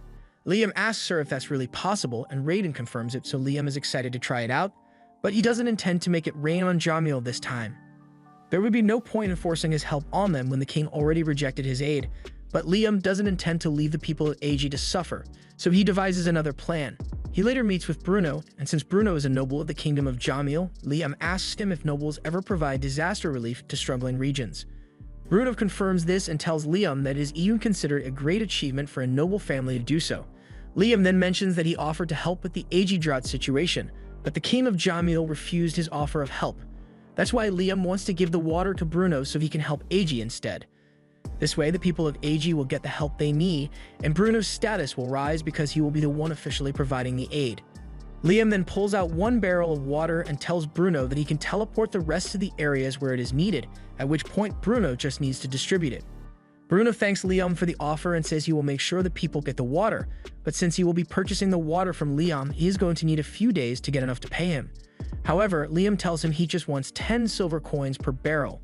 That's a lot cheaper than Bruno was expecting it to be, but Liam only intends to charge him for the average cost of manual labor to prepare the barrels. It didn't take Liam that much effort to make the barrels of water, so he isn't concerned about money. And if the king ends up questioning Bruno about the water, he can explain that his source kindly only charged him for labor. After Liam's meeting with Bruno is over, Liam is approached by a couple of officials from Jamil. They say they are here to facilitate the wedding between Liam and Scarlet, but they are actually here to make sure Liam doesn't help AG in any way. It's amazing how far the king is willing to go to protect his pride, but it's going to cause problems for Liam. Since he has never been to AG before, he can't just teleport there, and he can't travel there normally with the Jamil officials watching him. He's trying to think of a way around them, but just then, Guy comes in with a report.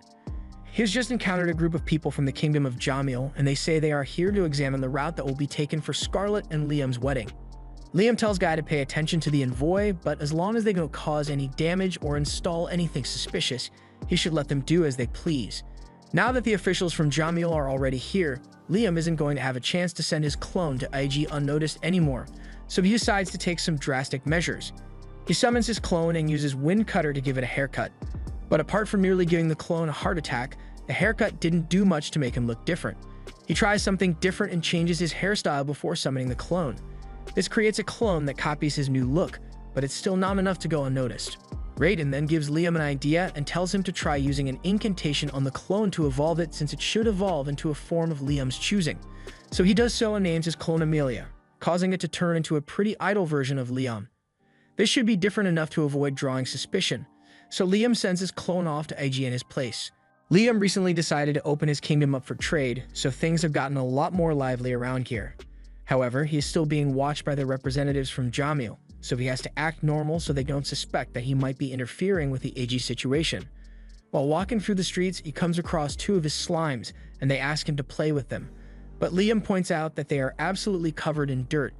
It's easy enough for the slimes to clean themselves up, but the root problem is the dirt pathways, so Liam decides to do something about it. He gets some help from the trolls and has them dig up a bunch of rocks from the quarry so he can use them to pave the roads. And once they've got enough rocks, Liam asks Sky and the others to start breaking it all up into gravel. In the meantime, he summons some earth spirits and asks them to dig out a trench in the road for the pavement to go in. Raiden asks Liam how he intends to pave the streets, since there are three main methods she knows of. First of all, there's the method where you just cover the road in gravel.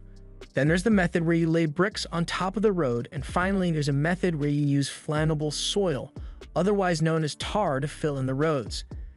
Liam had never heard of tar before, so even though he was originally planning to just make a gravel road, he decided to try making this tar instead. By the time the earth spirits are done digging out the trench, Liam comes to inspect it, and he is happy with how it looks. It seems Liam doesn't understand how difficult paving a road really is, so Raiden explains that most cities can only dig trenching a few centimeters down, and even that takes a lot of manpower and time to get done.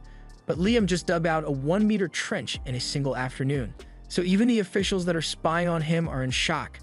Anyway, Liam wants to continue with the road pavement plan. So once all the rocks have been broken into gravel, Liam asks Sky and the others to begin loading the gravel into the trenches. And once the trenches are full of gravel, he summons some fire spirits to heat it up. This process melts all the gravel together, forming a uniform rock pavement that should be very durable. Liam does the same for every road within the city, and once that's all done, he starts thinking about expanding the pavement to the roads that lead into the city. The more he thinks about it, the more he realizes that outer roads are extremely important, so he needs to pave them. After all, with trade on the rise in the city, Liam needs there to be a reliable way for merchants to enter the city with their goods and carts. He thinks back to a situation he once saw from his old life and recalls that a traveling merchant once got stuck in a huge pothole along the road that led to his village. Of course, the man eventually managed to get his cart free, but if he had been unlucky, he might have ended up having to abandon his cart and goods. Liam doesn't want something like that to happen to the people trying to trade in his city, so he immediately gets to work building the pavement for the outer roads. It doesn't take long before Liam is pretty much done having the outer roads built, and he is quite pleased with it, since these roads are very resistant to potholes, so the two slimes bring him lunch to celebrate the completion of the roads. But just as he is about to grab a sandwich, he realizes that there's a fatal flaw he forgot to consider when designing the roads. To test his theory, he puts his ear to the ground and then he summons some fire spirits and asks them to heat up the road a little. After that, he summons some earth spirits and asks them to raise the middle of the road a little. And after they do that, Liam pours a little water on the road to see if he got it right, and the water drains out of the road. He says the roads would be better like this because this way, water will accumulate on it and people won't get as muddy. Too bad they already finished all the roads, because it's not like Liam is going to make the trolls start all over from scratch. Yeah, that's exactly what he does.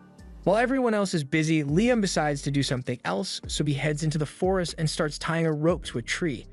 Raiden asks Liam what he's doing, so Liam explains that he's trying to make a bed, but not because he wants to take a nap, it's because he wants to continue his magic training. He realized that when magic is imbued in his flesh, it can change the weight and balance of the body, so he figured that by trying to sleep on a rope like this, he could force himself to train his magic sensitivity even while he's asleep. Raiden thinks his plan is ingenious, so Liam gets to work trying to balance his magic in his sleep, and after a while, he gets the hang of it. Now his sensitivity to magic is far greater than it was before, so he is able to sense the minor difference in mana across the land.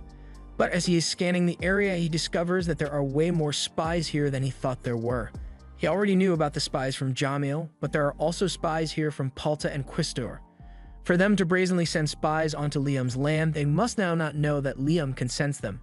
Power often acts as a deterrent for foolish behavior like this, but it's not so simple when the power Liam has isn't clearly visible. He needs to think of a way to demonstrate his military might, so Liam heads over to Scarlet's house to ask for a little information about the other nations. He asks her if she can give him an estimate of the military power that the other nations possess, so she tells him that both Palta and Jamil could mobilize around 40,000 soldiers and Quistor could mobilize at least 50,000, so if they all decided to attack Liam at once, then he would have to deal with 130,000 soldiers. Even for him, that's a bit too much to handle, although he could probably manage if he were able to create battle armor for all his people. However, he already thought of that before, and he doesn't have enough mithril to pull it off. He heads back to his rope, and now that he thinks about it, if the 3 bordering nations were willing to send spies into his nation, then other nations might have sent spies in as well. So he expands the range of his mana detection to see if there's anyone else here he should be worried about. However, instead of finding more spies, he finds something really interesting. He immediately teleports himself to a section of the road that's still unpaved and summons some earth spirits so they can start digging straight down. Liam then jumps straight into the hole, and at the bottom, he finds a ton of high mithril ore. There has been a massive vein of the stuff here the entire time, and with this, Liam might be able to create battle armor for all his people. So he returns to the surface and tells Scarlet to spread the word that they now have access to a vast supply of mithril ore, so Guy and the others should put a hold on paving the roads for now so they can begin extracting the ores at once. Excavation has been going smoothly so far, so they've managed to acquire a mountain of mithril ore, and this will definitely be enough to make the battle armor. After a few hours, Liam has successfully processed all the mithril ore into pure mithril ingots. But with how long it takes, he is going to have to put an indefinite hold on the road pavement to refine all the mithril. Reyna wishes she could be of more use to Liam, but now that she mentions it, he asks her if the elves can all use magic. Reyna tells him that because of the contracts they formed with Liam, all the races that live in this city are able to use some sort of magic, but they lack the grimoires to learn any new spells. Liam understands the problem because no matter how skilled you are with magic, you need a grimoire to learn a spell. The ring Liam wears counts as a grimoire, so he considers lending it to the villagers so they can learn to use magic. But with the thousands of villagers that live here, it would be horribly inefficient to do that.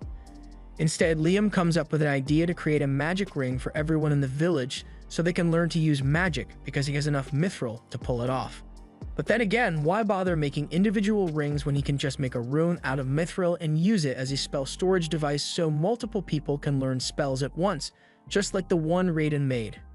All of a sudden, Liam picks a great idea, so he teleports to a section of the road and summons some fire and earth spirits to help him out with something. He asks them to take off the top layer of the road, after which Liam has them melt down some mithril into a sheet and place the sheet on the road so they can cover it up with pavement again. This way, Liam then asks Reyna to go stand on the road because he has imprinted a spell onto the mithril underneath the road. As she stands there, she starts feeling knowledge flow into her body, and before long, she is able to cast an ice needle spell at a nearby tree, something she couldn't do before. Liam explains that he used magic to turn the mithril under the road into a magical storage device, and that's what allowed her to use new magic. Now that Liam has confirmed that his theory works, he decides to scale up his project, so he gathers a bunch of the villagers and has them stand on a section of the road with mithril installed so they can fire spells at him. Liam is able to block all the magic with his magic shield, and he is pleased to see that everyone is able to use magic now that he has basically installed grimoires on the roads. With this, Reyna says even the villagers who don't know any spells will be able to help defend the city, but that's not all it can be used for. Liam tells Reyna to go stand over in the road, and when she does so, he tells her to try using the spell Telephone. It is similar to the spell Telepathy that Liam often uses to communicate, but while telepathy transmits thoughts, Telephone transmits your voice to others over long distances. Reyna tries casting the spell and a phone appears in her hand, allowing her to talk to one of her friends on the other side of the city. Megasha hears Reyna's voice, and she is very confused because she doesn't see her anywhere. Reyna explains that Liam created a new spell, so she was just trying it out. A spell like this will make it very easy to communicate with anyone inside the village, and with all the infrastructure Liam has created, this place has become a one-of-a-kind magic city. A little while later, all the citizens decide that their king should live in a magnificent home, so they went ahead and built this giant castle for Liam to live in. And a selection meeting is held to decide who gets to become Liam's personal maid. But all of the guys are eliminated immediately because they can't wear maid outfits, and Scarlet and the others are eliminated because they don't know how to do any household chores. That just leaves the elves since they've been doing most of the household work around the village, so to decide who gets to be Liam's maid, they decide to draw lots from a box. Since Flora is Liam's future wife, he allowed her to stay in the city, and he is currently teaching her how to use light magic for everyday use. Flora is amazed that she is able to cast a spell like this when she couldn't use magic at all before, and she finds it even more impressive that Liam's mithril road idea will allow everyone in the village to use magic like this. But she can't help but wonder if it's really such a good idea to use their precious mithril like this. Liam thinks it's fine since even though the roads will use a lot of mithril, it will make the citizens' lives easier, and that is far more important to him than profit. Flora is amazed by Liam's way of thinking, because back in Palta, her father would never have prioritized the commoners like this. Just then, Liam gets a message from Guy, and he says there's a group of people who are requesting an audience with Liam. Liam wasn't expecting to meet with anyone today, so he asks Guy who the people are, and according to what they said, they are the Dragoons. Flora is shocked that the Dragoons have shown up here since they are a famous group of dragon-riding knights from Quistador. Liam is really intrigued by the idea of dragon-riding knights, so he decides to go see them. He teleports out to the front of the city, and there, Guy directs him to the Dragoon, but as soon as Liam starts approaching, all the dragons begin freaking out. Liam doesn't understand what's going on, so Raiden explains that the dragons have strong survival instincts, and right now, their instincts are telling them to stay away from Liam because of his unbelievable power level. Since the dragons won't let Liam get close, the captain of the Dragoons comes over to Liam and introduces herself. Her name is Sheila, and she's the 19th princess of the Kingdom of Quistador. And the reason she is here today is because she wants to challenge Liam to a duel. Liam is shocked that she wants to challenge him to a duel, but Sheila isn't suggesting it because she has beef against him. She just firmly believes that the best way to become friends with someone is through experiencing combat together. Normally, she would have suggested sleeping with Liam to get to know him, but he's 12, so fighting him is the next best option. And now that she has cleared that up, she asks Liam to accept her duel so she can determine whether he is a worthy ally to Quistador. Upon hearing this, Liam realizes that an alliance might be on the table if he agrees to this duel, which is exactly what he has been hoping for. Considering that the king of Jamil rejected his aid, it's obvious that Jamil isn't on good terms with Liam's kingdom. As for Palta, they did give him Flora to establish diplomatic relations, but then they immediately attempted to kill Flora on his doorstep, so they aren't good allies either. That just leaves Quistador now, so Liam would like to establish a friendly relationship with them. Plus, he can tell that Sheila isn't a bad person, she's just a little weird, so she probably doesn't have ulterior motives for challenging him to a duel. Liam ultimately accepts her duel, so he asks her how she wants it to be done. Sheila tells him she's fine with starting the duel right here, so a few moments later their duel officially begins, and a second later, Sheila vanishes. She is moving so fast that Liam's eyes can't keep up with her, so since he can't see her, he casts several force and magic shields to block any incoming attacks. Sheila manages to instantly destroy 3 of Liam's force shields, and she soon figures out that the force shields block physical attacks, so she tries using magic instead. Liam's magic shields manage to block her magic attacks, so Sheila decides to do something different this time. All of a sudden, Raiden tells Liam to dodge because he is in serious danger, so Liam teleports out of there, and a second later, a magic sword comes crashing down on him. A magic sword is partially magical and partially physical, so none of Liam's shields would have been able to fully block it. Knowing this, Sheila believes she has won because if Liam can't use shields to block her attacks, he is practically a sitting duck. She vanishes once again and begins dashing around Liam to prove a point, and Liam knows he needs to do something quickly, otherwise he's going to lose, so he spawns a mist and just stands there. Sheila thinks Liam must have given up on defending himself, so she closes in to land a blow, but to her surprise, Liam points at the exact point she is going to appear before she appears. At first, she thinks it's a fluke since there should be no way Liam can follow her movements, but every time she moves, Liam knows exactly where she's going to appear. Sheila admits defeat after seeing that Liam can keep up with her speed, but in reality, Liam had no idea where Sheila was. He just created a magic mist and linked his finger to point at any location where the mist was dispersed because that would be where Sheila is. Anyway, since their duel is over, Sheila says she would like to have a nice chat with Liam, so he teleports her to his mansion. About the alliance that she talked about earlier, Liam recalls how Palta and Jamil gave him brides as offerings for an alliance, so he wonders if Sheila intends to do the same. He asks her if there are any conditions for the alliance between Liam and Quistador, but Sheila tells him that the only condition is a non-aggression pact between both militaries. Liam is surprised to hear that that's all that Sheila wants because a non-aggression pact isn't much of a condition, so he's starting to wonder if she has ulterior motives after all. Sheila can tell that Liam is suspicious of her, so she explains that for generations in Quistador, there has been a saying passed down that says, "For the love of God, don't mess with the all-powerful dragon." The reason Quistador has such a strict rule on this is because years ago, the entire nation of Quistador was nearly destroyed in the Battle of the Three Dragons. And after hearing that Liam had been chosen by the Crowned Dragon, the king sent her here to see for herself as the leader of the dragoons.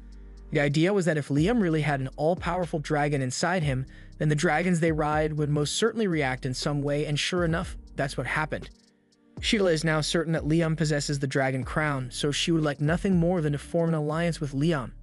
Liam asks Raiden if he should accept the alliance, and she tells him that it would be a good idea since no matter how powerful a nation is, it's always better to have allies on your side. Liam thinks it's a good idea as well, so he tells Sheila that he agrees her alliance. Sheila is relieved to hear that because she had no idea what to do if Liam turned her down, but there is something she's been meaning to ask him. She tried doing some research on this kingdom, but she wasn't able to find the kingdom's name anywhere. That's because Liam hasn't actually thought of a name for the kingdom yet, so he tries to come up with something quickly. But before he could say anything, Raiden appears and declares that the name of this kingdom shall be Liam Raiden. Having Raiden appear like this to announce the name of the kingdom greatly increases Liam's status as a king, but he doesn't realize that yet, so he just continues his meeting with Sheila to finalize the terms of the alliance with Quistador. They agreed to officially sign the deal at a later date, but Sheila looked noticeably restless, probably because she just saw the legendary dragon in person. Naming the kingdom Liam Raiden is kind of embarrassing. But judging by how fidgety Sheila is, it should act as a good deterrent against any war declarations. Once they finish their discussion, Liam says he will show Sheila the room he prepared for her to spend the night, but before that, Sheila notices something from the balcony, and she's amazed to see all the lights in the city shining even though it's night. Liam tells her that the people are simply using light spells in their house, but that still doesn't explain how every single house has a light on. Liam explains that he created something similar to a grimoire that extends into all the homes and roads, so anyone within this city is able to use light, fire, and water magic whenever they want. Sheila asks how he could possibly have managed such a thing, but it was pretty easy to do after Liam found the High Mithril Vein. Sheila is shocked to hear that Liam's nation also has access to High Mithril, and with all his citizens being capable of using magic, she is terrified by how powerful Liam's army must be. On top of that, she is sure Liam must have a ton of magic crystals in storage, but actually, Liam doesn't even know what magic crystals are in the first place. Sheila finds it funny that someone as powerful as Liam doesn't know what magic crystals are, so she tells him they are pretty much waste. Whenever a magic spell is cast, some amount of magic power is always left behind, which is what ends up getting condensed into magic crystals. Liam now understands how magic crystals are made, but it doesn't really apply to him because his spell casting is 100% efficient after all that training he did with Raiden. Sheila is stunned to hear that Liam's magic is 100% efficient since she has never seen anything like it before, but Liam had no idea it was something so impressive. After dropping Sheila off at her room, he asks Raiden if people really waste that much magic energy when casting spells, so to demonstrate what Sheila was talking about, Raiden asks Liam to try casting a spell as inefficiently as possible. Liam does as she says and manages to cast a spell with 0% efficiency, and as expected, nothing happens. But after a few moments, all the wasted magic power begins to float up off Liam's hands. This is the stuff that ends up forming magic crystals, and considering a city of this scale with everyone using magic all the time, Raiden thinks there is bound to be a few magic stones somewhere around here. Liam begins using mana detection to see if he can locate any magic crystals, and he senses some faint magic power coming from the forest near the city, so he heads over there and digs into the ground. There he finds a large chunk of magic crystal that accumulated from the wasted magic in the city, and he is really excited about it. He asked Raiden if there's anything he can do with a magic crystal, but unfortunately, this thing is actually pretty useless. It may have magic power, but its magic slowly degrades over time, and eventually it will end up becoming nothing but a regular rock. However, it is still pretty valuable though. A magic stone as large as this is worth more than a diamond of similar size, and if that's true, then this single magic stone is worth a fortune. This could become really lucrative for Liam's nation, so the next day, calls for Bruno to meet with him. First of all, he thanks Bruno for all his help with the AG situation, and he tells him that the reason he called is because he has a business proposition for him. He shows Bruno the magic crystal he found and tells him that he is thinking of selling these. Bruno is amazed that Liam has access to so many magic stones, and by the looks of it, this one would be really valuable, although it is still quite young. Liam asks what Bruno means by young, so Bruno explains that since the magic crystal was just recently formed, it is considered young. Magic stones become more valuable the longer they are buried, and some of the most valuable ones are said to have been buried for over 300 years. Liam wants to try that out, so he opens his dust box and puts one of the magic stones inside. With the way the dust box works, 300 years should pass in about 2 weeks, so they just need to wait a little while. 3 weeks later, it has now been 500 years inside the dust box, so Liam calls Bruno back so they can see what happened to the magic stone together. When Liam pulls it out, the stone seems to have shrunk quite a bit, but it looks a lot prettier now, so the aging process seems to have worked. Now all Liam needs to do is place it in a pretty box and put it in his item box. He had already sent a delegation to Quistador as a sign of friendship, and right about now, they should be meeting with the king. After receiving the gem, they present it to the king, and he is astonished by its beauty. He can hardly believe it is real, so he calls for an appraiser, and sure enough, the appraiser tells him this gem is at least 500 years old, which shocks the king even more. With this, it is safe to say that Liam's relationship with Quistador is secure, and with a new alliance formed, it is likely that Palta and Jamil might change their approach towards the Liam Raiden kingdom, so Liam and his retainers hold a meeting to discuss a plan of action. His retainers all tell him that he doesn't need to worry about attending meetings like this because they can handle it on their own, so Scarlet says he is free to follow his own path with Raiden. And as far as Liam is concerned, that means he gets to train as much as he wants to learn new magic, and you wouldn't want it any other way.